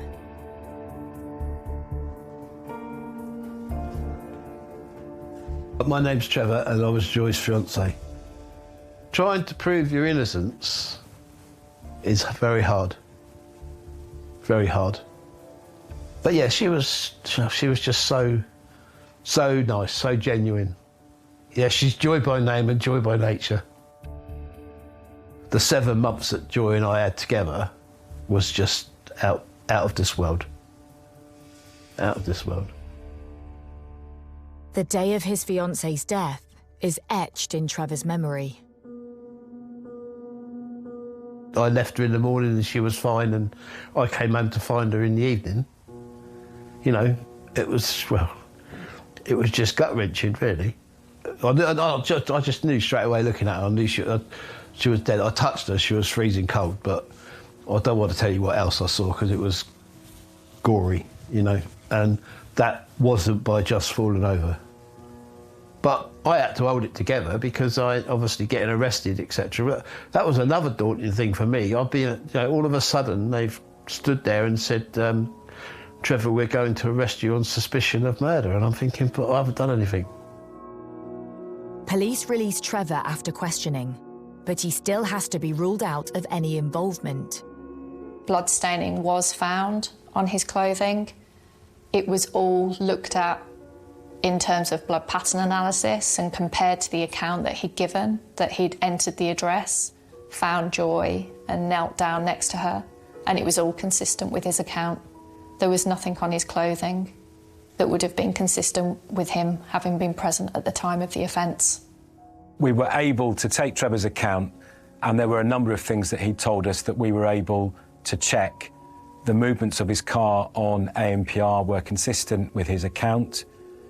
His workplace confirmed that he'd spent the day at work to the extent that there was CCTV there which showed he was at work all day. It was very clear that Trevor Dibnah was not responsible.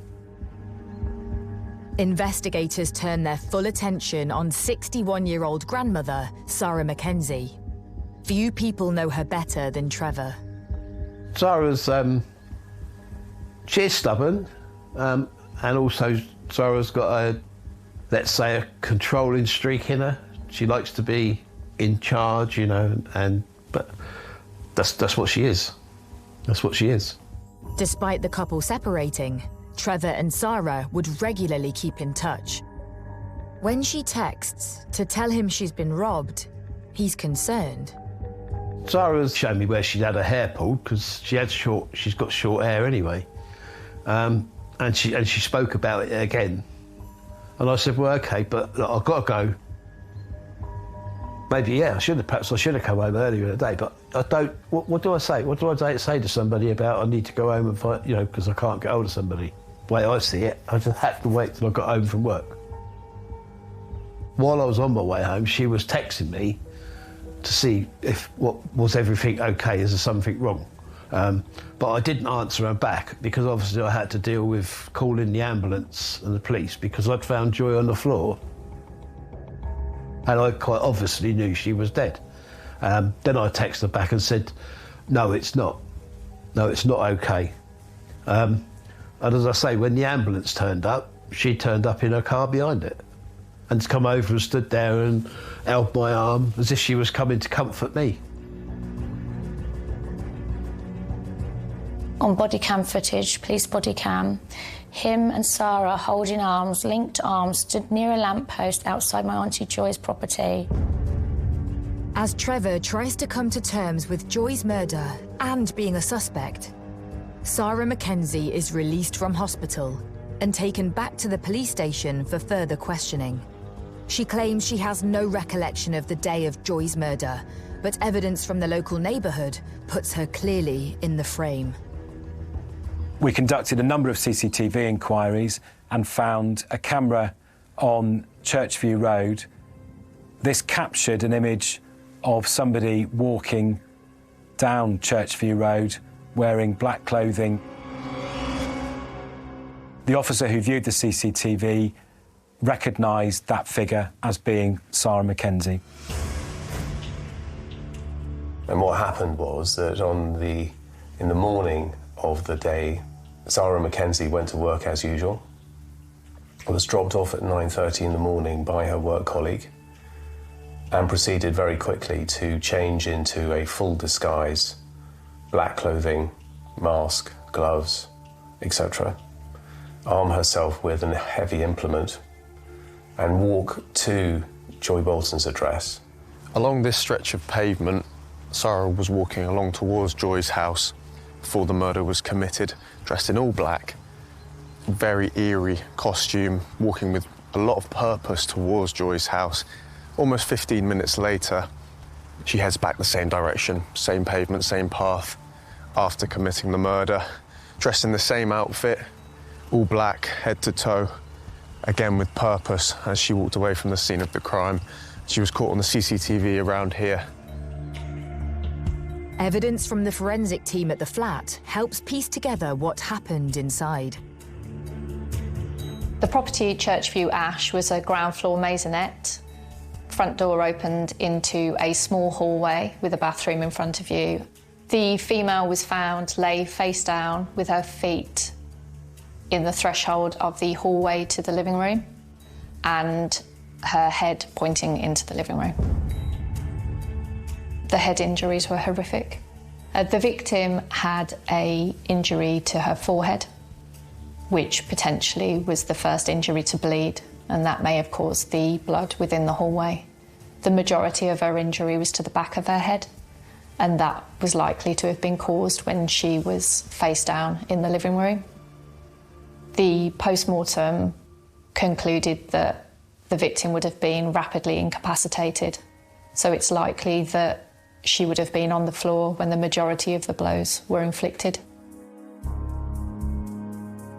Detectives are left in little doubt that Sarah was responsible for the attack on Joy Bolton, and her house is searched. Given that during her account of the robbery, she stated that she'd returned home and taken a bath, I asked that a scientist attend that address with a CSI to conduct a luminol search. Luminol can detect blood that has been diluted up to 10,000 times. It's an incredible search tool for us where offenders have tried to clean up after they've committed an offence. These images are taken within the bathroom at Sarah Mackenzie's address. This picture shows what can be seen with the naked eye. As you can see, there is no visible blood staining at all. And this image shows those areas with the luminol visible. So that is what a reaction, a positive reaction with luminol looks like.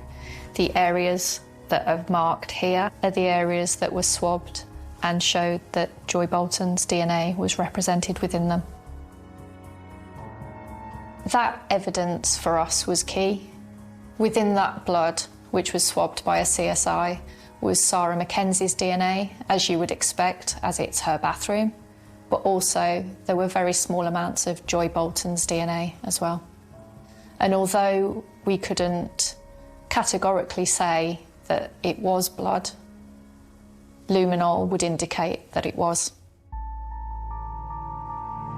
I was confident that we had a good and strong circumstantial case with which to charge Sarah Mackenzie, but we were missing something.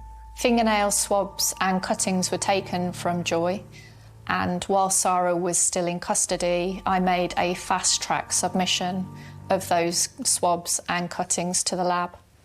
Very quickly, that came back with Sarah's DNA under Joy's fingernails on her right hand, which corresponded to the scratches on the left side of Sarah Mackenzie's face.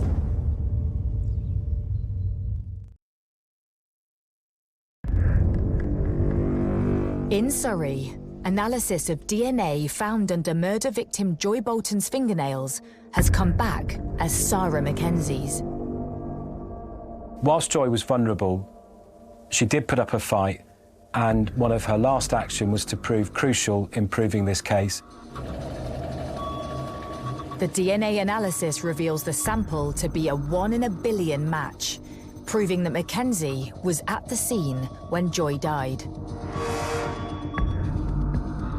If, you know, Joy had to stand up to anybody, she would. She did give her last fall, you know. She was very weak, could barely stand up unaided, as I say, but she fought back and slapped, scratched, whatever she did to Sarah's head, and thank goodness she did. But Sarah says she can explain her DNA being on Joy. She reminds investigators that she too is the victim of an assault.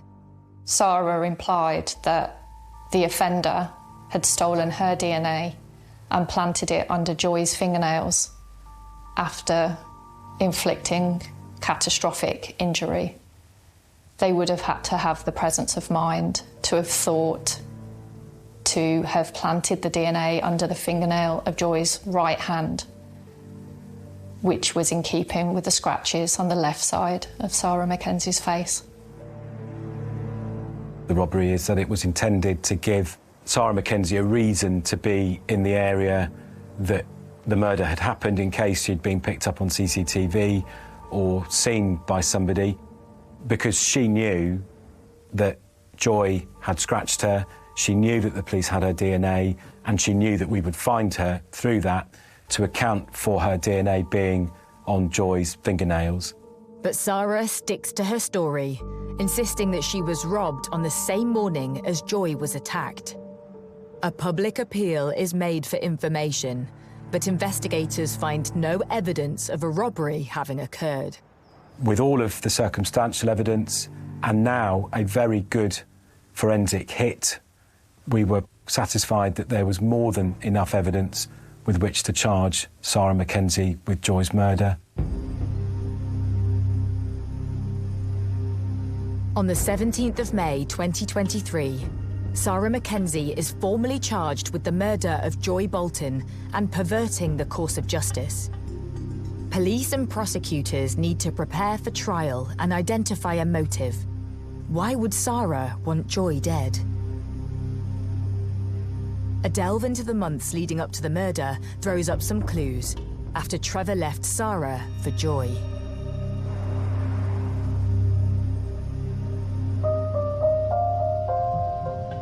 A fire was reported to the fire service initially of a shed in Sarah Mackenzie's front garden.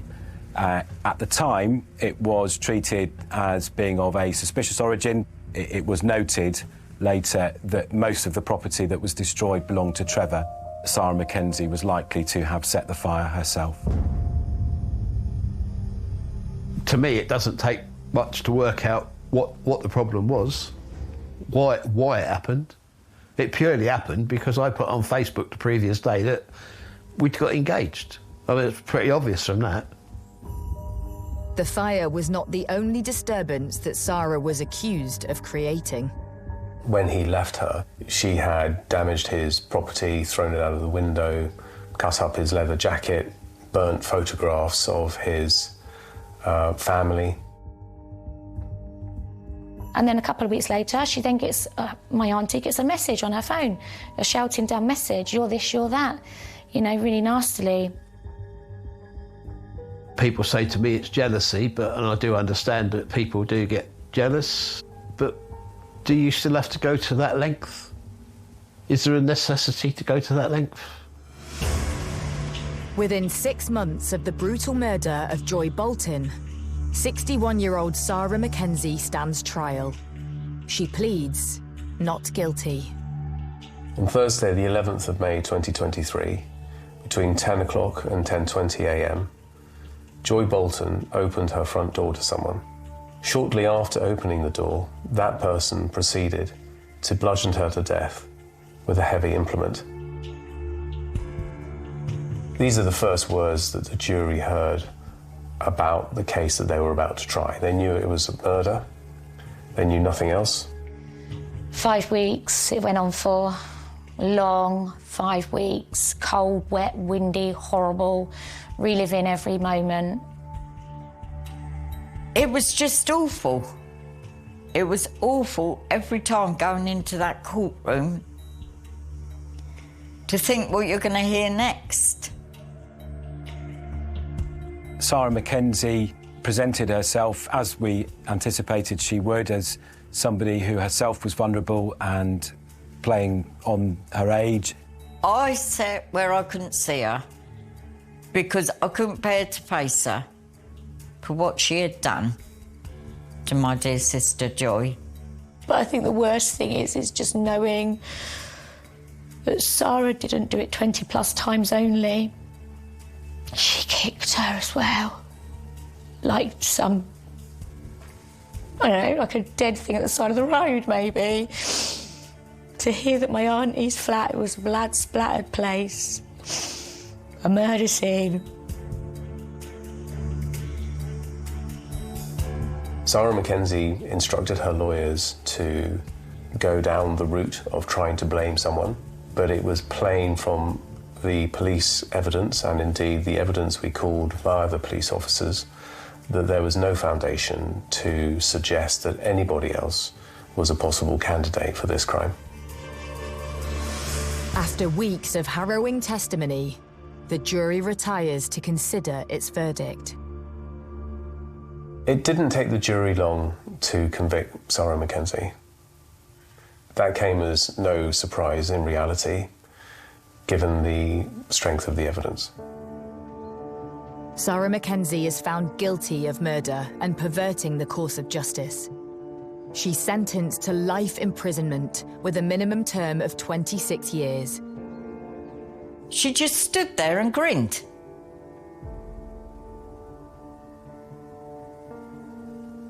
As much to say, oh well. I'm sorry, at the end of the day, 26 years is still not going to bring Joy back. You know, I know it's supposed to be a life term, and in theory, she'll die in jail. But at the end of the day, that doesn't bring Joy back. She was just the love of my life. It was almost Shakespearean in terms of the motivation, the jealousy, and what that can do. Most people resist it. Unfortunately, for Joy Bolton, not Sarah Mackenzie. In this particular case, which was a brutal, unprovoked and sustained attack on a vulnerable woman who had done nothing more than start a relationship with somebody, I felt enormous pride at the work that with the team that I work with. We were able to bring Sarah Mackenzie to justice, and that she is now in a place that she can cause no more harm to anybody else. This case was exceptional It's not often, if ever, that you have grandmothers appearing in a dock murdering their love rival. Someone who was completely normal, who was, as per the jury's verdict, enraged by jealousy and spite. It will remain in our memories for as long as we live, I'm sure. A year on, and Joy's family are trying to come to terms with life without her. My favourite memory of Joy is she'd always be there if you wanted somebody to talk to, and vice versa with me. She didn't deserve what she got. Didn't deserve it at all. I go and see Auntie Joy at the grave, and I take my dog with me, because she loved my dog. And I sit and chat. It's not the same. She don't laugh anymore. I find it hard. I'll be driving through Ash, which isn't very often, because I can't bear it. Not round Auntie Joy's, I don't go round that way. Not ever since. But I look at the shops, see an old lady with a trolley, and I always look back. Is that Auntie Joy? This is not Auntie Joy.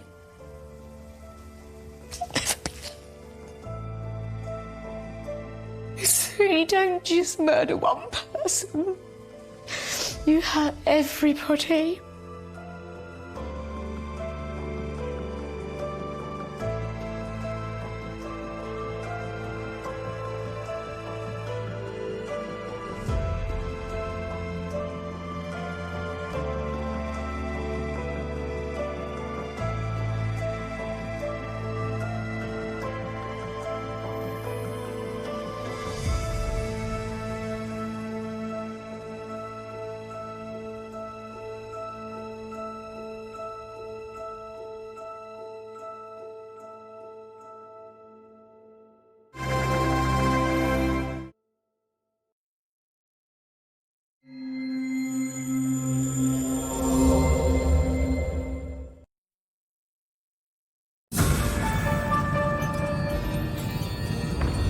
Police have launched a murder investigation this afternoon after the body of a popular local DJ was discovered in a secluded country lane.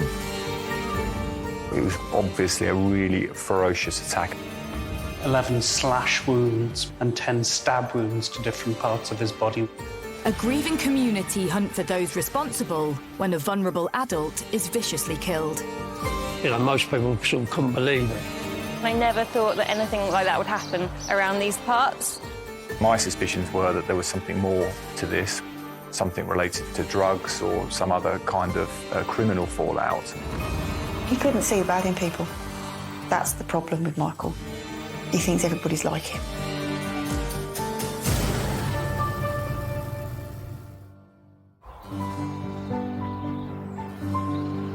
Perched on top of the White Cliffs of Dover lies the picturesque village of Capel-le-Ferne. Capel is a really idyllic, friendly neighbourhood. It's the kind of place where you can leave your door open. It's a really safe place to live. The most exciting thing that happens here is the chickens escaping. It's just a lovely village.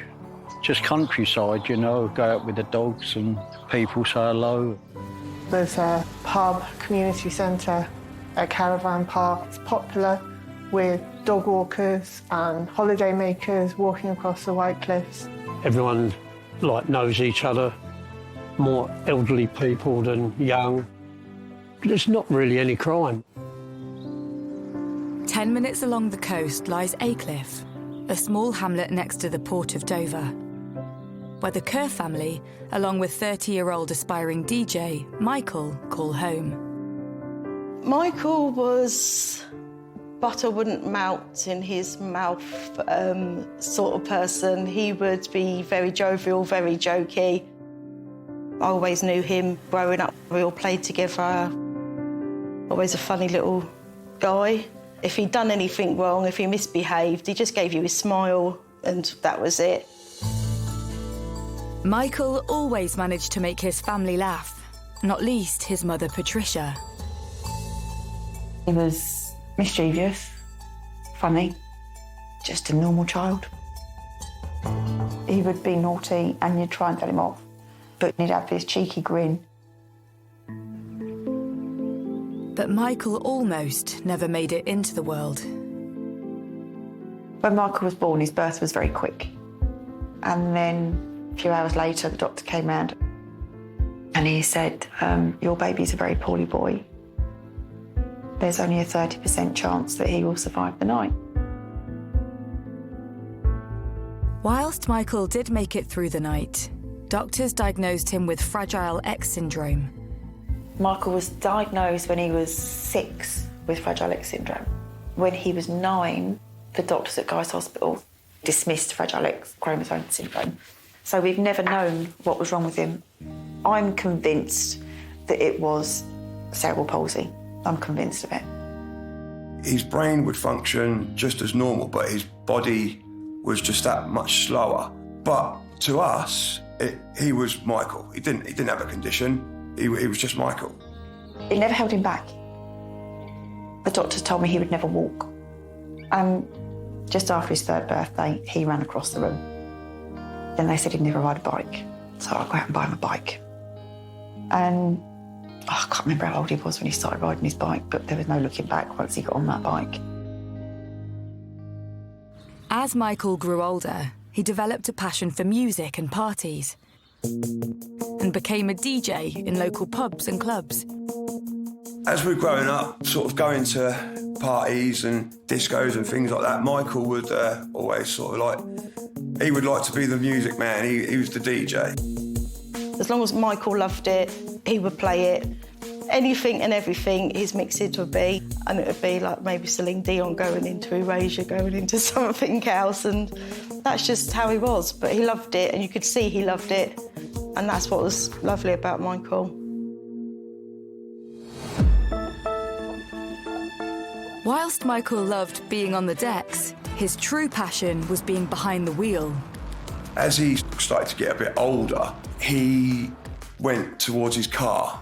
He'd done his driving lessons. Took him quite a while, bless him, but he passed, you know, he'd done it, he passed. And the day he passed, you think he'd won the lottery. Absolutely would think he'd won the lottery.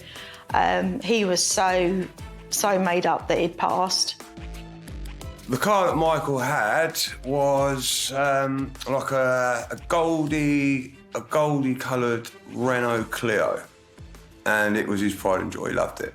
I think he probably loved that car more than he did himself. Michael was always keen to show off his pride and joy and was known for giving locals a lift home from Dover when the pubs closed. When Michael passed his test, he just didn't drink, so he was always about, if he'd be outside, if a club finished, he'd be outside of his car. It just led on from there, anyone want to lift home. He always wanted to make sure that, especially girls, if there's any girls, that they got home okay, because getting a taxi late at night in Dover could become impossible. He never done it for any financial gains, he never done it for anything. It would put petrol in the car and it meant he could be driving still. So he loved and lived for driving. And I think that's where Michael's popularity came from, I think. Meeting people, you know, new friends, he would offer them lifts home, just literally out of kindness of his heart. He would always make sure that people were safe because of his niceness and how he was with people, really. But in the spring of 2013, everything changed.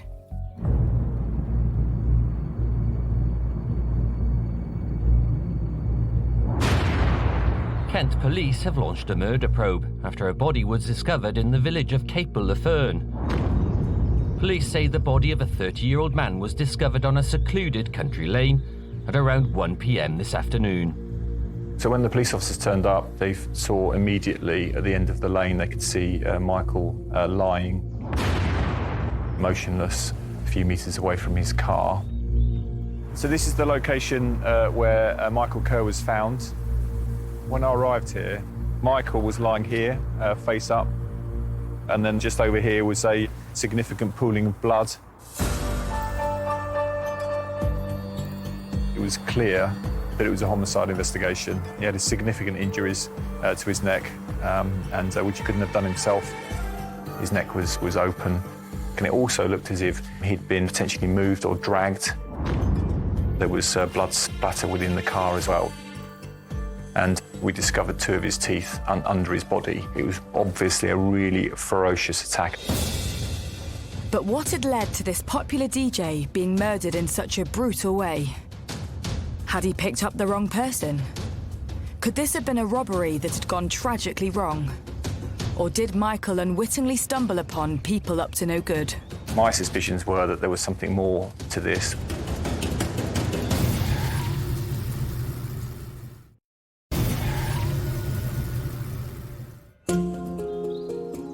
Locals in the coastal village of Capel-le-Fern are waking up to news of a brutal murder. The body of 30-year-old DJ Michael Kerr was found on Satmar Lane earlier this afternoon. Kent police are appealing for any information into the attack. I did wake up with this sick feeling in my stomach on the 10th. I've got this nervous feeling that something's going to happen. And then there was a knock at my door. And I remember seeing this woman standing there, and she asked if I was Michael's mum. And I said, yeah, what's he done? And then she just said, I'm sorry.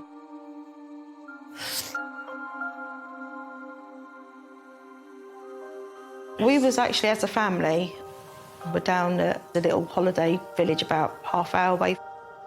And Michael was supposed to come down and join us that day. My phone lit up with hundreds of missed phone calls and messages from my friend, who then informed me that Michael had died.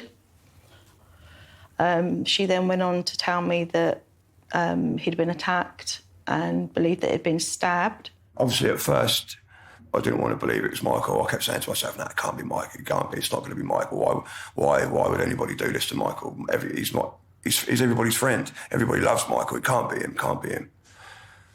And then as the evening went on, it came out that it was Michael, and yeah, that's how I found out.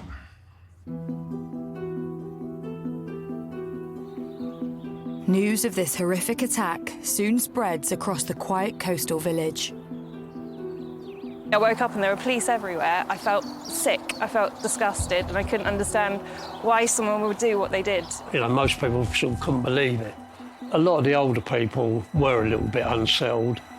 You know, anyone that lived near something like that would be. It was a shock to the system. You know, I mean, you don't expect anything like that here. It's such a quiet place. Kent police work immediately to preserve the crime scene. We cordoned off the scene. We had the car that needed to be examined. And then, because of the seriousness of the case, we actually organised for a pathologist to come to the scene and do an assessment of the scene and take samples of the scene. That's really unusual. That very rarely happens, only on the most serious of cases. But actually, he couldn't arrive until the next day. And the weather was awful that night. We had wind and we had rain, and this is on top of the cliffs, so it's really open. We had a tent that was set up, and the officer did a fantastic job protecting him before taking Michael to the mortuary. We went to see him, and he was covered up with this purple tape. And I remember saying to him, "You've got Mummy's favourite colour wrapped round you." And I remember laying over him, and I felt him move. And in that second, I just thought, it's not real, he's going to be fine, he's going to wake up.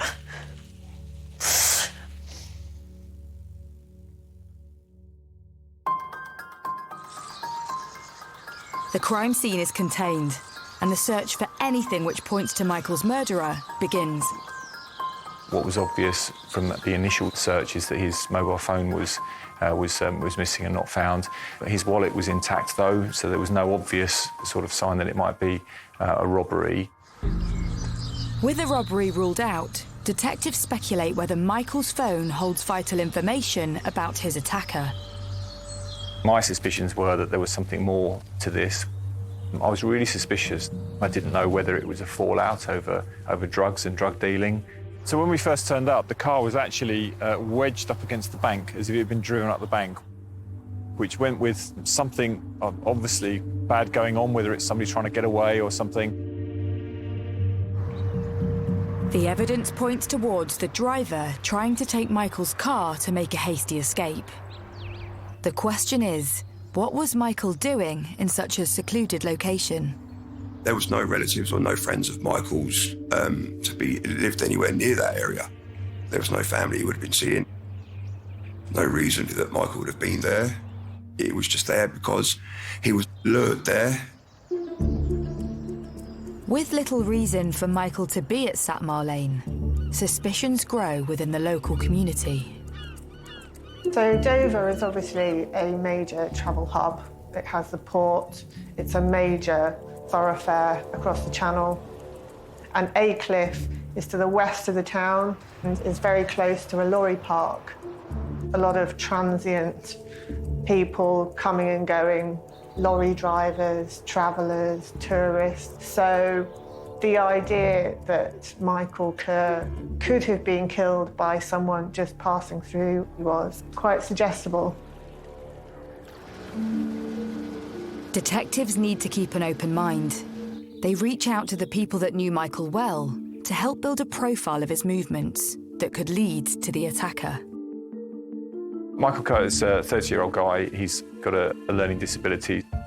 He was actually well known locally. Quite often he'd be seen driving around with friends, giving people lifts home from nightclubs. He was, a genuinely overtly helpful guy, trusting, potentially too trusting. Yeah, I think he did want to be everybody's mate. And a lot of people took advantage of that. Some people not in necessarily a good way. And if it meant making friends, then he was vulnerable. And he'd give people his money and give them lifts everywhere. Which is what he always done nearly every day since he had the car, to help people out.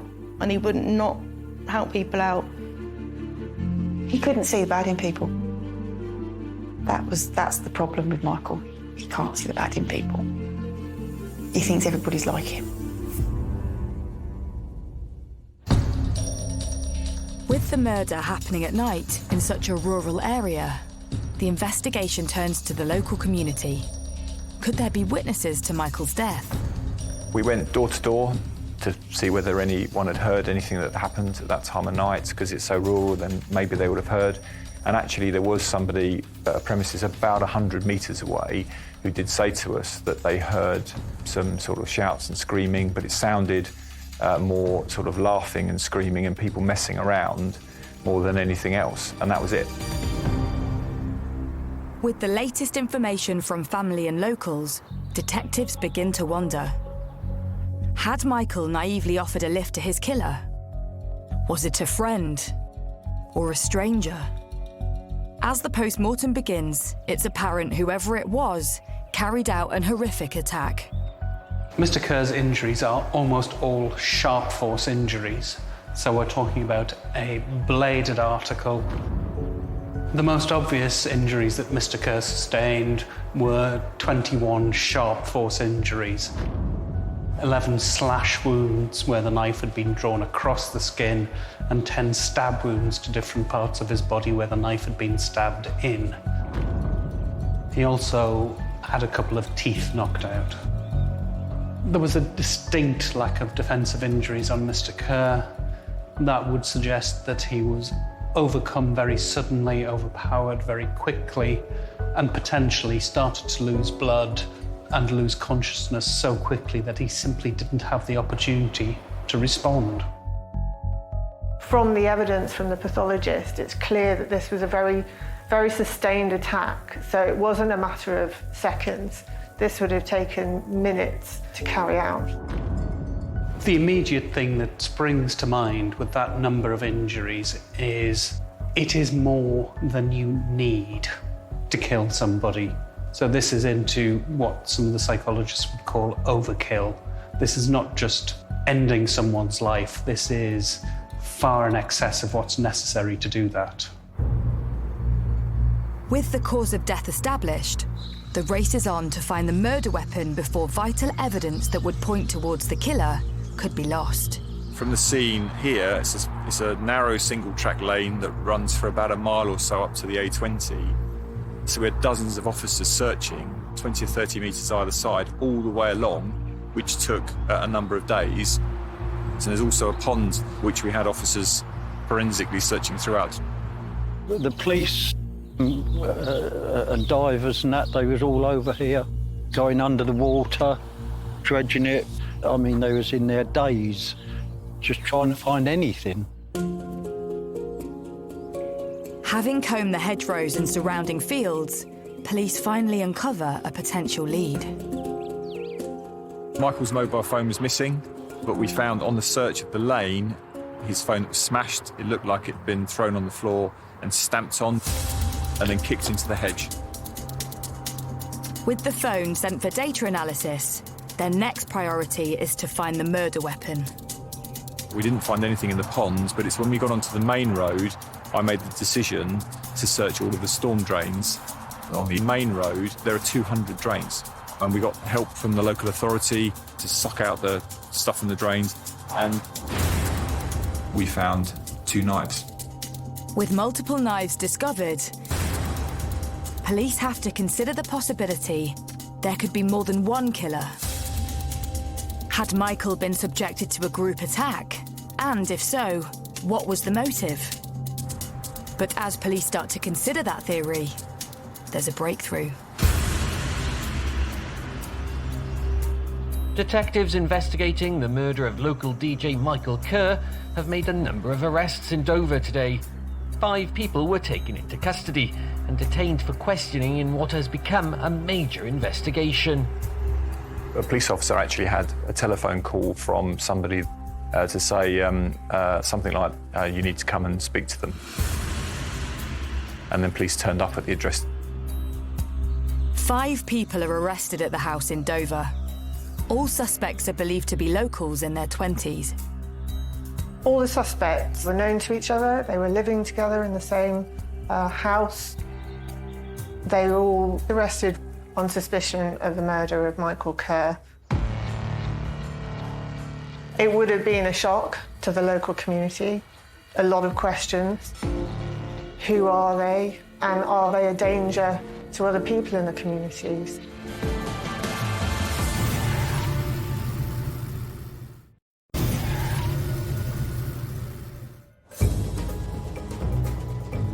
In the small village of Capel-le-Fern on the Kent coast, police are investigating the murder of Michael Kerr and have arrested a group of people all living in the same house.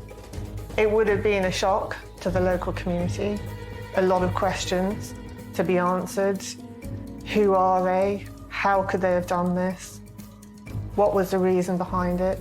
And are they a danger to other people in the communities? While the police question the group of suspects, Michael's community rally together to celebrate his life and memory.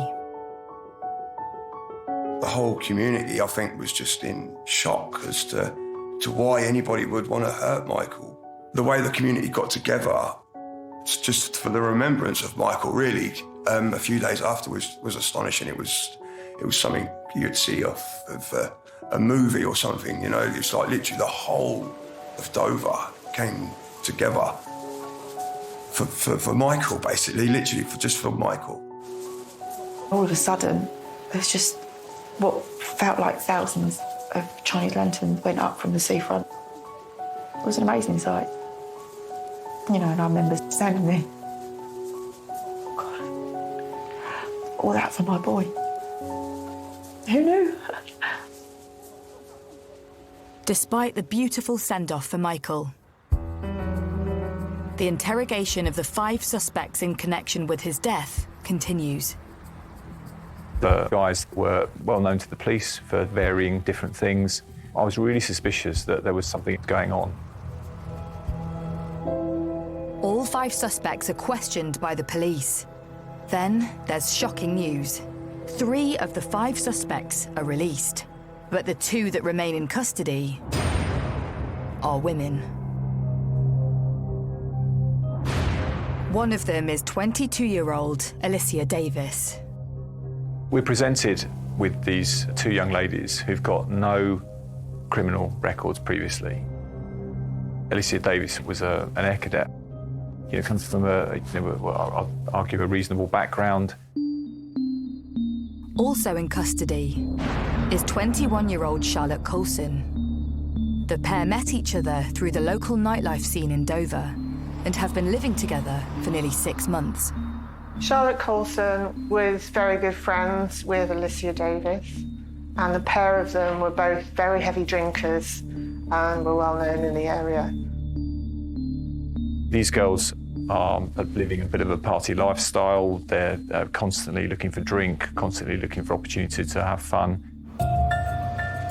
But what detectives need to know is how the women knew Michael, and were they involved in his death?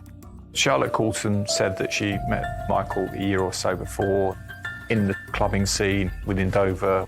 He'd be around. He was known as a gentle guy that was probably trying to sort of, find a girlfriend, trying to befriend people. She'd had lifts from him before. She'd had lifts back from nightclubs, but also occasionally to take her to a supermarket, that sort of thing. And it was actually only over recent weeks that Alicia got introduced to him. I've seen Michael a couple of times with them in the car, and occasion a week before, I've seen Michael with one of them in the car get out of his car and go into the shop and buy some alcohol. As the police interview both women under caution, there's a revelation when they both admit to meeting Michael twice on the day he died. They gave pretty consistent accounts in interviews. They've then described what has then happened. They both describe that at 8 o'clock in the evening, Michael picks up Alicia Davis and takes her to Satmar Lane in Capel-le-Fern. Here they park up for some time before Michael then drives her back to Dover, buying her alcohol before dropping her home. The women spend the evening drinking, but just after midnight, Michael returns to their house. Michael Kerr picked them up and they went for a drive to Satmar Lane. Michael parks in the same spot he and Alicia Davis were at earlier in the evening. Charlotte was in the back. Michael and Alicia were in the front. What Alicia Davis says next turns the investigation on its head. What Alicia Davis was saying is that she was attacked and raped by Michael.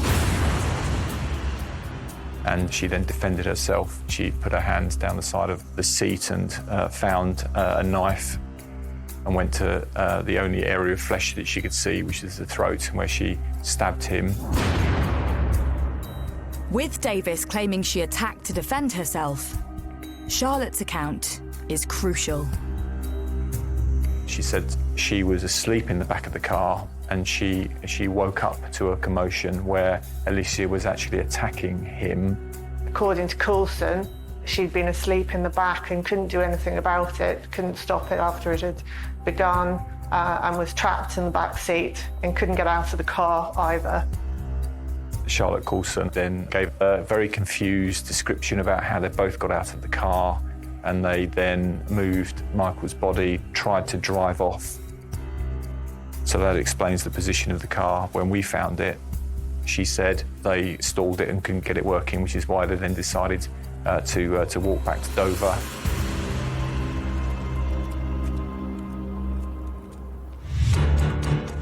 With Davis claiming she stabbed Michael in self-defence, and Coulson adamant she was not involved, simply a bystander at the scene, the police need to examine the evidence to establish if their defences could in fact be the truth. There was quite a lot of work for us to do, and certainly not make any presumptions, because for two young ladies not known to police before, no evidence of violence, to go from nothing to not just harming, killing somebody, but ferocious attack That just did not make sense. In their search for the truth, police obtained CCTV evidence from the local area. I let them know that I had CCTV and people were on CCTV. It was actually a premises close by that we got CCTV from that showed the vehicle going past, which enabled us to time when they turned up at the scene. We also were able to get some information from telephone analysis of movements of phones, so it all tied up to the early hours of the 10th of April. By comparing CCTV and telephone mass data, detectives are able to confirm Michael's car arrived in Capel-le-Ferne shortly after 2 a.m. But when they examine both suspects' phones, they uncover some crucial information that throws the girls' version of events into serious question. We used some techniques to recover some deleted messages, some messages that we know that were definitely deleted, that timed at exactly the time that the CCTV showed that the car arrived. And there's an exchange between Coulson and Davis by text message, whilst clearly Michael is driving to the end, basically saying, "Go now. Now do it now." And Davis responding to Coulson to say, "No, I can't. You're going to have to start." And then a message back saying, "Right, let's do it. Let's go." And then a text message saying, "Let's party." And this is within 3 minutes of passing the CCTV and being in that area. So that in itself is then indicating that they planned it. And both girls are involved in it, which goes against Coulson, who's then trying to say, "Well, I was asleep in the back. You know, my mate did it." Police believe the text messages prove Michael's death wasn't in self-defense, but a well-planned attack. And the 2 knives discovered on the route the girls would have walked home raises even more doubt. Their defence was that he had raped Alicia Davis and that she happened to discover a knife. Taking that with the knives that we recovered from the drain, when we compared the knives to knives in the premises in Dover, there were 2 knife sets, and these knives were the ones that were missing from the knife sets. So the girls took the knives with them. This isn't I found a knife and I'm protecting myself because he's raping me. They've planned to murder him. A further search of the women's house uncovers more evidence. We later discover that there's a fire in the back garden. And we find what looks like clothing that's been set alight. The others in the premises say that when they came home, they started putting clothes in the washing machine, but it was the burnt clothing that we were then able to match to them wearing before the event. The act of burning the clothes, was sufficient for us to get a charge. With all the evidence pointing away from the claim of self-defence, Alicia Davis and Charlotte Coulson are charged with Michael Kerr's murder. I think a lot of people were shocked. 2 young females. Anyone in their right mind would be, sort of amazed that they could do something. A 21-year-old and a 22-year-old with no previous convictions or knowledge to police. Why did they kill Michael?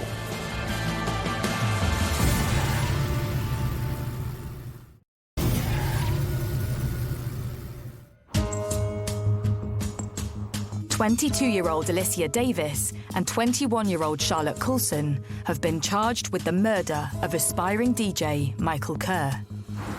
But the question on everyone's lips is, why would 2 girls with no criminal backgrounds kill a man in such a brutal way?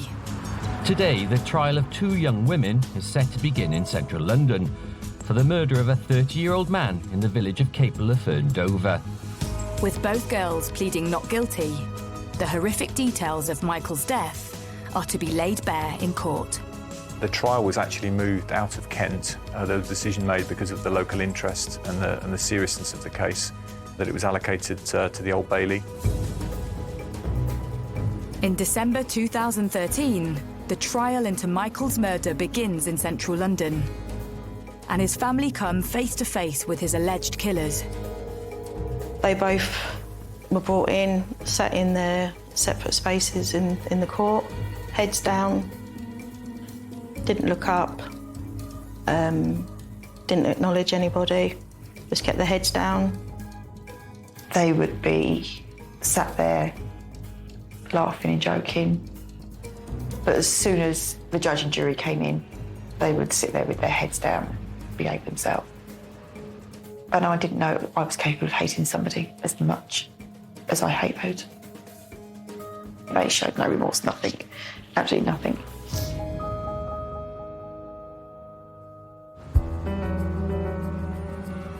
As the trial begins, both Davis and Coulson plead that they acted in self-defence.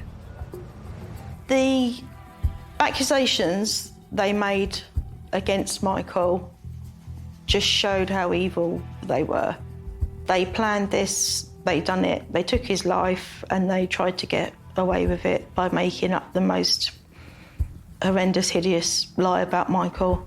I know that he wouldn't have done anything wrong to them. There was allegations made against Michael which were complete and shot down, utter nonsense. So no, I don't know or can think of any reason why they would have wanted to do it. Just out of pure evil, I suppose. No matter how much they prepared us for it, when you hear what they're saying in their interviews in that courtroom, and you hear the accusations about my son, nothing prepares you for that. Key to the prosecution's case is establishing that Alicia Davis's version of events were not true. It was alleged that Michael Kerr had tried to rape Alicia in the car. So Alicia had acted in self-defence by stabbing him multiple times. To disprove Alicia's defence, we actually took the gold Clio to the Old Bailey, parked it in the rear yard, and the judge and the jury all came out to inspect it. We thought that was really important because when she describes what happened with him effectively undressing and then undressing her in the act of rape, you only have to look at the car and the size of the car on the inside to say that couldn't possibly happen. You know, even 3 people in it would have been quite tight. New evidence revealed in court further questions their defence.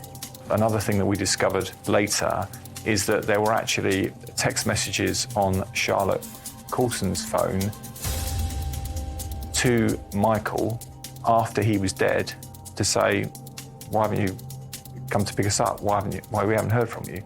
Clearly trying to misdirect the police investigation to say, well, we never saw him. She tried to establish a false alibi, which is quite a cynical move after the murder, to try and make it seem as if she thought that he was still alive. As the trial progresses, further information as to why the defendants met with Michael that day comes to light. Alicia Davis actually admitted earlier that she had had sex with Michael for money. Charlotte Coulson said she's the one that actually had organised for Alicia to have sex with him for money. They needed £20 to pay for alcohol. Charlotte Coulson virtually pimped out her friend, Alicia, to go and have sex with Michael.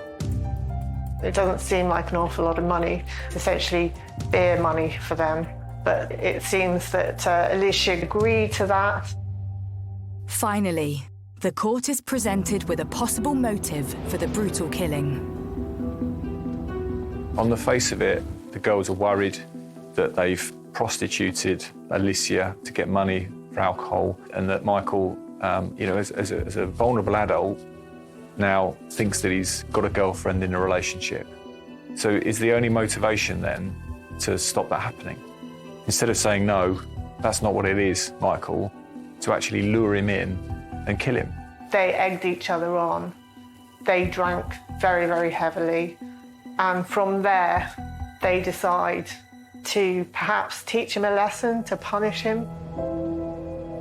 Still, Coulson maintains she wasn't involved in the vicious attack and that Alicia Davis acted alone. But having discovered 2 knives, the court hears damning evidence which suggests a different story. With stab wounds, like with any other sort of wound, you're looking at where they are, how deep they are, what angle they're going in at. The injuries were widely distributed on Mr. Kerr's body, so they're not all focused in one place. If they're all over his body, if the injuries are slightly different in different places, it's suggesting more than one assailant. The judge's view later was that Charlotte Coulson was just as involved, and actually probably, because of the position of the wounds on the neck, that they were from behind. That Charlotte pulled his hair, pulled his chin back, and slashed his throat a number of times. And the injuries are horrific. The stab to the chest by Alicia that she's admitted, there's evidence that she took the knife partially out of his chest and moved the position of it to make sure that she hit his heart. I mean, that comes across with such callousness. The extreme of violence from where you wouldn't expect it is just incredible.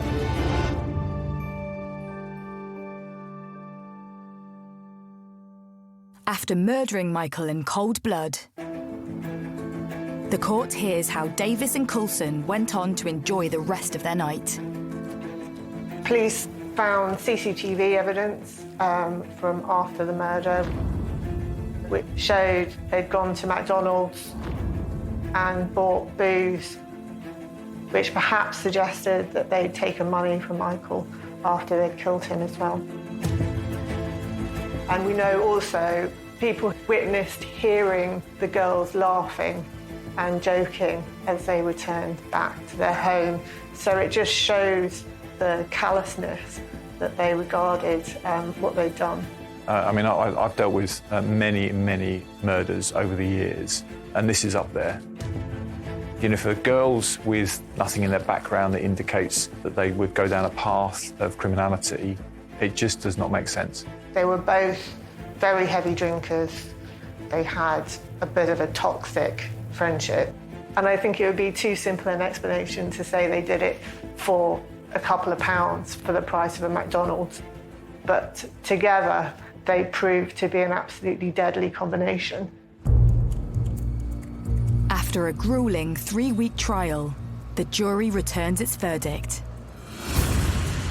Both Alicia Davis and Charlotte Coulson are found guilty of murder. Davis is sentenced to life, with a minimum of 25 years. Coulson is sentenced to life, and a minimum of 20 years. It is closure in a way. It's closure that Michael's got his justice, but it still will never be enough in my eyes. It will never be enough.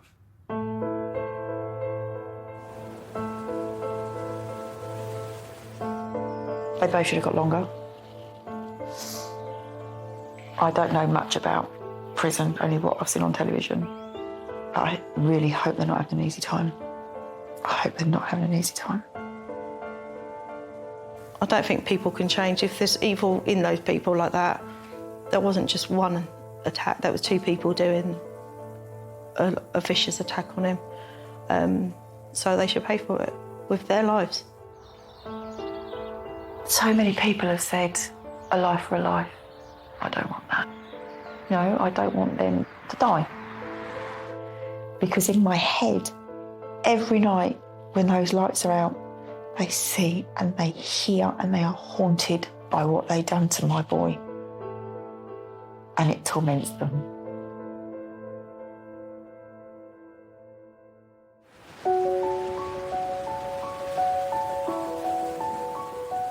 8 years after Michael's passing, his friends and family are slowly coming to terms with life without him.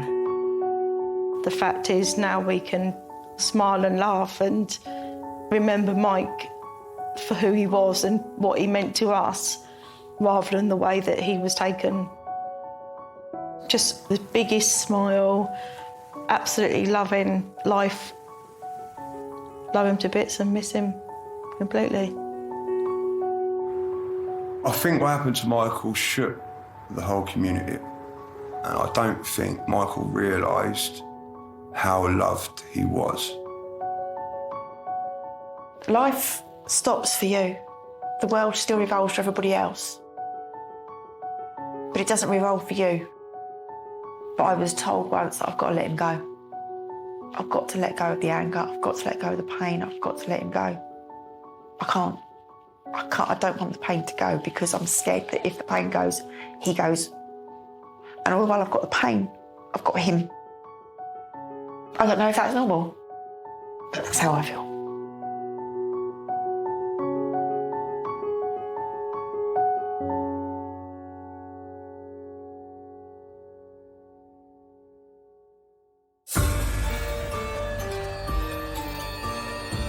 And there's more shocking true stories weeknights at 11 as we follow a different case a day in More Killer in My Village.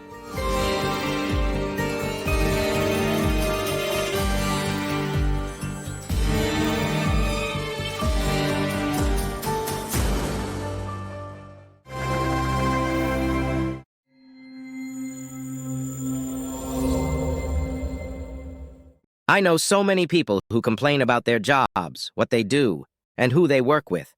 I hear endless stories about men who chase married women around the office and married women who cheat on their husbands, as well as the usual liars, gamblers, and those who climb the career ladder. These stories always involve unreasonable bosses, unpaid overtime, and so many teenage coworkers that I can't keep track. For a long time, I found these stories funny. It was like a scary story told around a campfire. It wasn't real. It was just otherworldly nonsense meant to scare and amuse. That was until it became very real, and the pain hit very close by. My name is Ben Gregory. I'm 29 years old, and I'm a civil engineer by trade. I design bridges, roadways, and the like. My wife's name is Alexandria, and she addresses me as Alex. She's a year younger than me, works as an office manager at a small law firm, and I adore her. I've never cheated on Alex, would never cheat on her, and I trust her completely. Our life isn't too interesting, but it has everything we want. I wake up in the morning to find her sleeping peacefully next to me, and a couple days a week we manage to get to bed early to talk, cuddle, and make love. If there is a better life, I don't know it. Here's what may be the best part of my story. Somehow, and I honestly don't know how, my wife and I managed to find jobs where we avoid all the office drama. We've both found jobs in great offices with great people who have become real friends to us. So our lives are pretty boring, right? How do I know about all this teenage office craziness? Well, no job is perfect, and there are a few rotten apples in every barrel. Besides, we have neighbors, and neighbors have friends. We also belong to several clubs, gardening, biking, etc., and a gym. It is inevitable that from time to time we run into someone who doesn't know how to behave. I truly believe that most people are nice, but it seems that at every party or get-together there is always that asshole you look at when he is talking to your wife. For example, she told me to never let one neighbor leave her alone. He once cornered her in the kitchen and she doesn't trust him. As long as she keeps him under control and he behaves, he can keep his teeth pulled.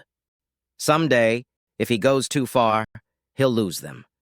I made that promise to myself, so, as you can see, I trust my wife, but I take these assholes seriously. It was Friday night. Alex and I were going out to dinner and dancing with friends at one of the better hotels in the neighboring town. We try to get out for a simple dinner once every 2 weeks and a dance once a month, and sometimes it's just fun to get out of town. I'm a terrible dancer, but I love holding my wife in my arms, moving to the music and trying my best not to step on her toes.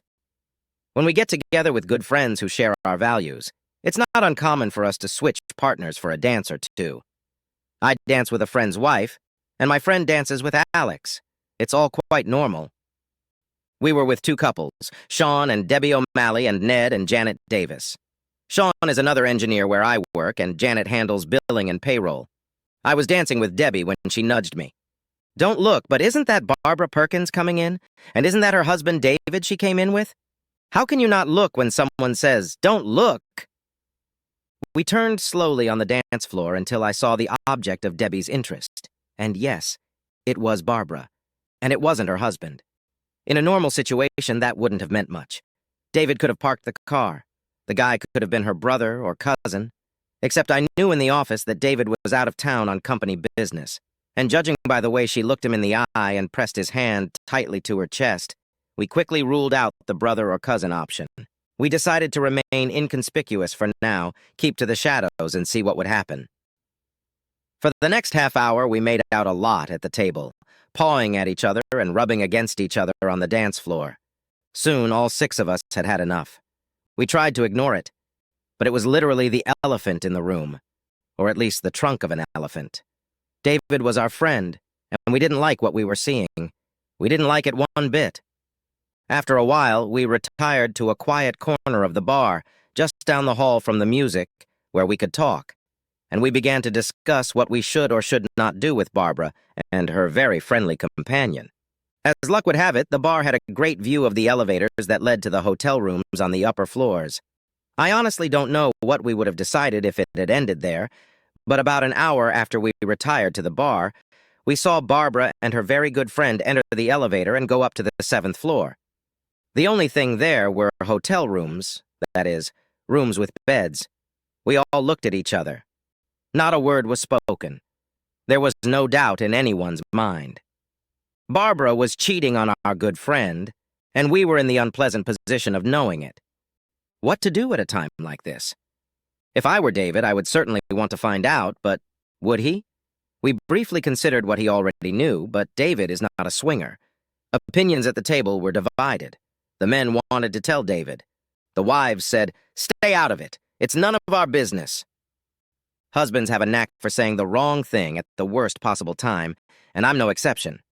I said to my wife, "So if I was leaving you with some whore, you wouldn't want your friends to tell you about it?" All I did was ask a question, but the drive home that night was freezing cold.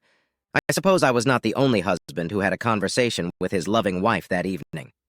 For reasons of self-preservation, I avoided the topic on Saturday. Sunday afternoon, I got together with Sean and Ned, and by then we had only one topic of conversation. What to do about David? The thing is, we all like David. He's a great guy. He's the kind of guy who will drop what he's doing to lend you a hand, listen to you when you're pondering a technical problem, and give you the shirt off his back if you need it. We thought we liked Barbara, too, but things were changing fast. There's always someone who thinks faster than me, or maybe a lot of people think faster than me. But I was still surprised when Sean pulled out his cell phone and showed us a series of pictures and videos he'd taken unbeknownst to us. They started with Barbara making out at the table and then dancing with her good friend. Sean then showed us a video of the two lovers walking hand in hand to the elevator. Ned got straight to the point. "Sean, this is a divorce you're holding. You know about it, right?" "Yeah, what am I supposed to do with it?" "Ben said it Friday night. If you were David, would you want to know?" "Damn right I would. First, I'd want you to get my guns out of the house. But after that, I'd want to know." I looked at both of my friends, and we were all thinking the same thing. We can't stand by and watch her cuckold our good friend. We need to know, and we'll think about how to get our wives involved when we're sure. Sean, Ned, and I have decided that this is a job best left to the professionals. I told you I have great friends, and we were willing to spend some money to help one of them out. I contacted a private investigator named Harvey Madison, and we met with him on Monday afternoon. Harvey was all business. He listened to our story, watched the videotapes, asked pointed questions, and thought before giving his opinion. The first opinion was the expected, "This is going to cost you." We knew. This David must be a good friend, or do you have other reasons for doing this? We assured him that it was only a friendship and we would be happy if we were wrong. In fact, we wanted to be wrong. Heck, we weren't wrong, and we knew it. Harvey knew it too. There are 2 ways to do this. The first is perfectly legal and will probably cost you the most. The second is quicker and may provide evidence you can't use in a divorce case. But if we're lucky, it may not cost you as much. Plus, it's more reliable. In any case, I can get unequivocal evidence of adultery, but it's unlikely you'll be able to use it in court. Anyway, it's a no-fault state, and I'll be breaking the law a bit. Well, we liked the guy, but we weren't rich. Let's hear the second option first. I'll give you a GPS tracking device that you'll place under the bumper of her car. Can you do that? We all nodded. It was simple enough. She kept her car in the garage, but one of us could go borrow something and tag her easily enough. Tagging her car isn't exactly legal, but it means we won't have to spend as many hours watching and tracking her. We'll know when she's on the road, and it'll be easier for us to keep track of her. We all nodded like fools, looking at each other and mentally writing checks from our accounts. Do you have any idea when she'll try this again? We knew. David was in a rough phase of his latest project. Construction was behind schedule, so he was meeting with site management and doing his own inspections on weekends, while the construction crew worked all week. He had to leave town again this Friday morning and wouldn't be home until Sunday. I'll tell 2 members of my crew to be ready to go by Friday night. You will secure this device firmly to the chassis of her car. Then we'll follow her wherever she goes. Harvey decided to use a team that could impersonate the couple so they could move freely around the hotel without attracting attention. Apparently, he had done this before. What happens if that asshole gets behind the wheel? He probably will, but she'll meet him somewhere first. My people are good. They won't lose them. And if there's any chance of tagging his car in the process, I'll just charge you for another beacon. With any luck, it's a one-night job. If we need a second night, tagging his car will be easier and cheaper the second time around. We probably won't get much, but at least we'll be able to clock them coming and going from the hotel room. If they behave as you described, her actions won't pass the husband check, and we can get just as much. What husband check? Will her husband approve of what she is doing? No, she won't pass the husband test. We can live with that. You want to know this asshole's name? We didn't recognize the guy, but suggested Harvey hold on to that information in case David needed it. We were already more deeply involved in this case than we realized. The rest of the week passed without incident. The hardest part was not saying anything to David. I felt like we were just watching him roll off the cliff and doing nothing, but we knew it would be worse if we alarmed him. And we were wrong. On Wednesday after dinner, unannounced, I stopped by David's house and borrowed his edger. Barbara greeted me with a kiss on the cheek, and I felt as if I had been bitten by a snake. David took me to the garage, and noticing the rust on Barbara's car, I slipped my hand under the fender and secured the fasteners so David wouldn't notice anything. Friday went by, then Saturday and Sunday. I took Alex out to dinner at a local restaurant and hoped we wouldn't cross paths with Barbara and her boner buddy. On Monday morning, Sean, Ned, and I received a text message suggesting we meet Harvey later that day. We were not surprised at this outcome. Barbara and her good friend spent Friday and Saturday night in room 623 of the same hotel and didn't leave until late Saturday morning. Harvey's team was lucky. They managed to get room 621 and had everything they needed to make some very clear audio recordings through the wall between the rooms. They also had a small digital camera with a lens that turned a fisheye on the hotel room door, so they got some pretty nasty video of what was going on inside. The loving couple were in no hurry to turn off the lights. Now we had a decision to make, and before we made it, we needed to bring the wives up to speed. What did you do? Honey, Don't! You hired a private investigator without discussing it with me, and you spied on Barbara? Yes, but what if you're wrong? How am I going to look her in the eye after you stalked her and invaded her privacy? Honey, I was worried about David. I did it for him. And if she finds out, what then? Okay, that's enough. Now listen to me. When you and I got married, we talked about the importance of fidelity. This doesn't just apply to us, but to our friends and family as well. That lying bitch is cheating on David, and David is my friend. I will go to great lengths to protect him, and I'll be damned if I'm going to let that nasty bitch cuckold him while I sit back and do nothing. Do you understand me? It was the biggest fight in our marriage. Heck, I'm more than happy to lose Barbara as a friend. I don't need a friend who would do that to her husband. And when it comes to fighting, I'm going to tell her to her face that she's no longer welcome in this house. So will you tell me that you expect us to sit idly by while she destroys a good man? Or will you help me to do what must be done? Oh, brother. I drew a big line in the sand and hoped I wouldn't be sleeping on the couch that night. Alex was silent for a long time. When she finally blinked, she said, "No, I'll help. That bitch is cheating and David needs to know about it." She was quiet for a moment, then added, "And if you ever do what she's doing, I won't hire a private investigator. I'll just grab a knife from the kitchen and kill you in your sleep. You have to understand what it means to me to have a wife I can trust. To know that she will never tolerate infidelity, nor will she commit it, is music to my ears." I just smiled and said, "Baby, I'd be disappointed in you if you didn't." I slept in our bed that night, although there was less sleep than I expected. Sometimes you just need to count your blessings, and it's best when you count them together. The next day at work, I learned that Sean and Ned had experienced a similar night. Tuesday after dinner, all three couples gathered at Ned and Janet's house, and we talked it over. On Wednesday, Sean, Ned, and I invited David over for a beer after work. After we got off work, we would make up an excuse and take him to our house where Alex, Debbie, and Janet would be waiting for him. We would sit him down with his wives sitting next to him, hand him a beer, and tell him what we knew. What could possibly go wrong? Heck, we knew what could go wrong. We were going to rip our friend's heart right out of his chest, and we were trying to keep him alive when we did it. Things could go wrong. Wednesday was an excruciatingly slow day. I tried to keep busy, but I didn't get anything done.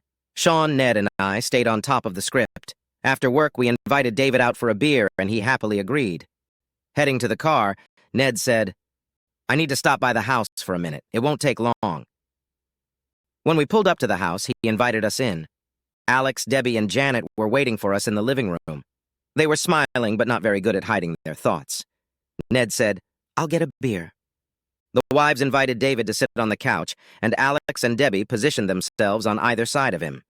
Janet took a seat on the arm of the couch, and Sean and I pulled up a couple of chairs in the dining room. Ned joined us, set a beer on the coffee table, and the room took on an unmistakable tinge of intervention. David looked around the room and asked, "What's going on? Why is everyone acting so weird?" Sean began. "David, you know we love you, man. We really do. We would never want to hurt you like this. Oh, shit, this is hard." The wives supported Sean's struggle. They hugged David tightly, putting their heads on his shoulders and repeating Sean's words. Ned picked up on it. "David, 2 Friday nights ago we had dinner and a little dance. You were on the road, remember? One by one we laid it all out for him. He refused to look. We took our time. He got angry. We had photos and videotapes. Then we showed him Harvey's report, played the audio, and a short video taken through a telescope. We walked him through the evidence and explained everything to him. Piece by piece, we destroyed our friend. There were many tears that night, and not just David's. No one felt good about what we had done. We kept telling ourselves that if it was us, we would want to know. Even the wives eventually agreed to it. Nevertheless, we had caused our friend terrible pain and suffering, and we felt sorry for him. That night, David stayed at Ned and Janet's house. Janet called Barbara and told her that we had all had too much to drink, and she accepted that excuse. In the morning, Alex and I went back to the house, and we all had breakfast together. Whether David slept that night or not, he was a different person Thursday morning. He knew the truth. He knew his mind. There was no forgiveness in it. The first thing he did after breakfast was call a lawyer he knew and got the name of a good divorce attorney. A second call got him an appointment before lunch. A third call allowed him a day off. Once David made his decision, he sprang into action. We offered for either of us to go with him, but he said he could handle it on his own.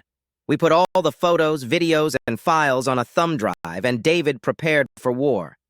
By noon, he had canceled their joint credit cards and divided the savings. After lunch, he went to work to withdraw it from his retirement account, but on the advice of his lawyer, he left it on his insurance for now. At 5:30 p.m., he went home to meet his wife. None of us witnessed the confrontation there, but we knew the neighbors and got the information. They didn't hear any screaming. There was no rattling of lamps or glass hitting the walls.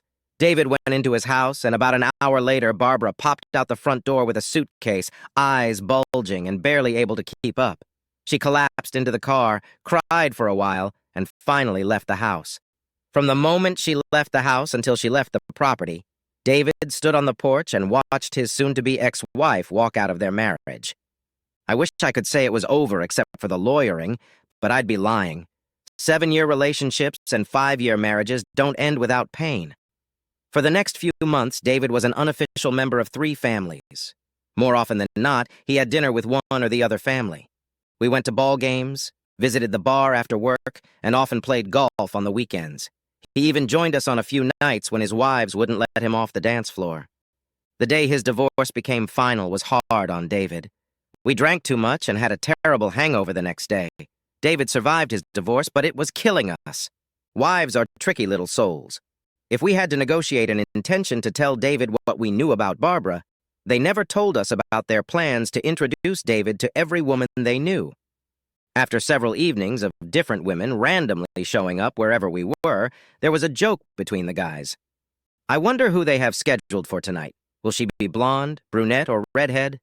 We would let the wives hear us speculate on this. We also started placing bets on the size of their breasts. Okay, we kept that part to ourselves. It's been a year since David's divorce, and he seems to be doing well. He's not getting into a serious relationship with anyone yet, and all of his friends agree that it's a good idea for now. He needs to take it one step at a time. Get over one relationship before starting another. We're not worried. David is a godsend, and if our wives have anything to say about it, he won't be single for very long. There is one dark aspect to this story that I should mention. David is not the type to seek revenge. Fortunately, we are. After fantasizing about various scenarios in which we broke Mr. Boehner's knees and kicked his privates down his throat, we settled on a much simpler solution that involved no jail time for either of us. We gave his wife copies of everything we had. We decided she would be better off without him, and Mrs. Boehner agreed.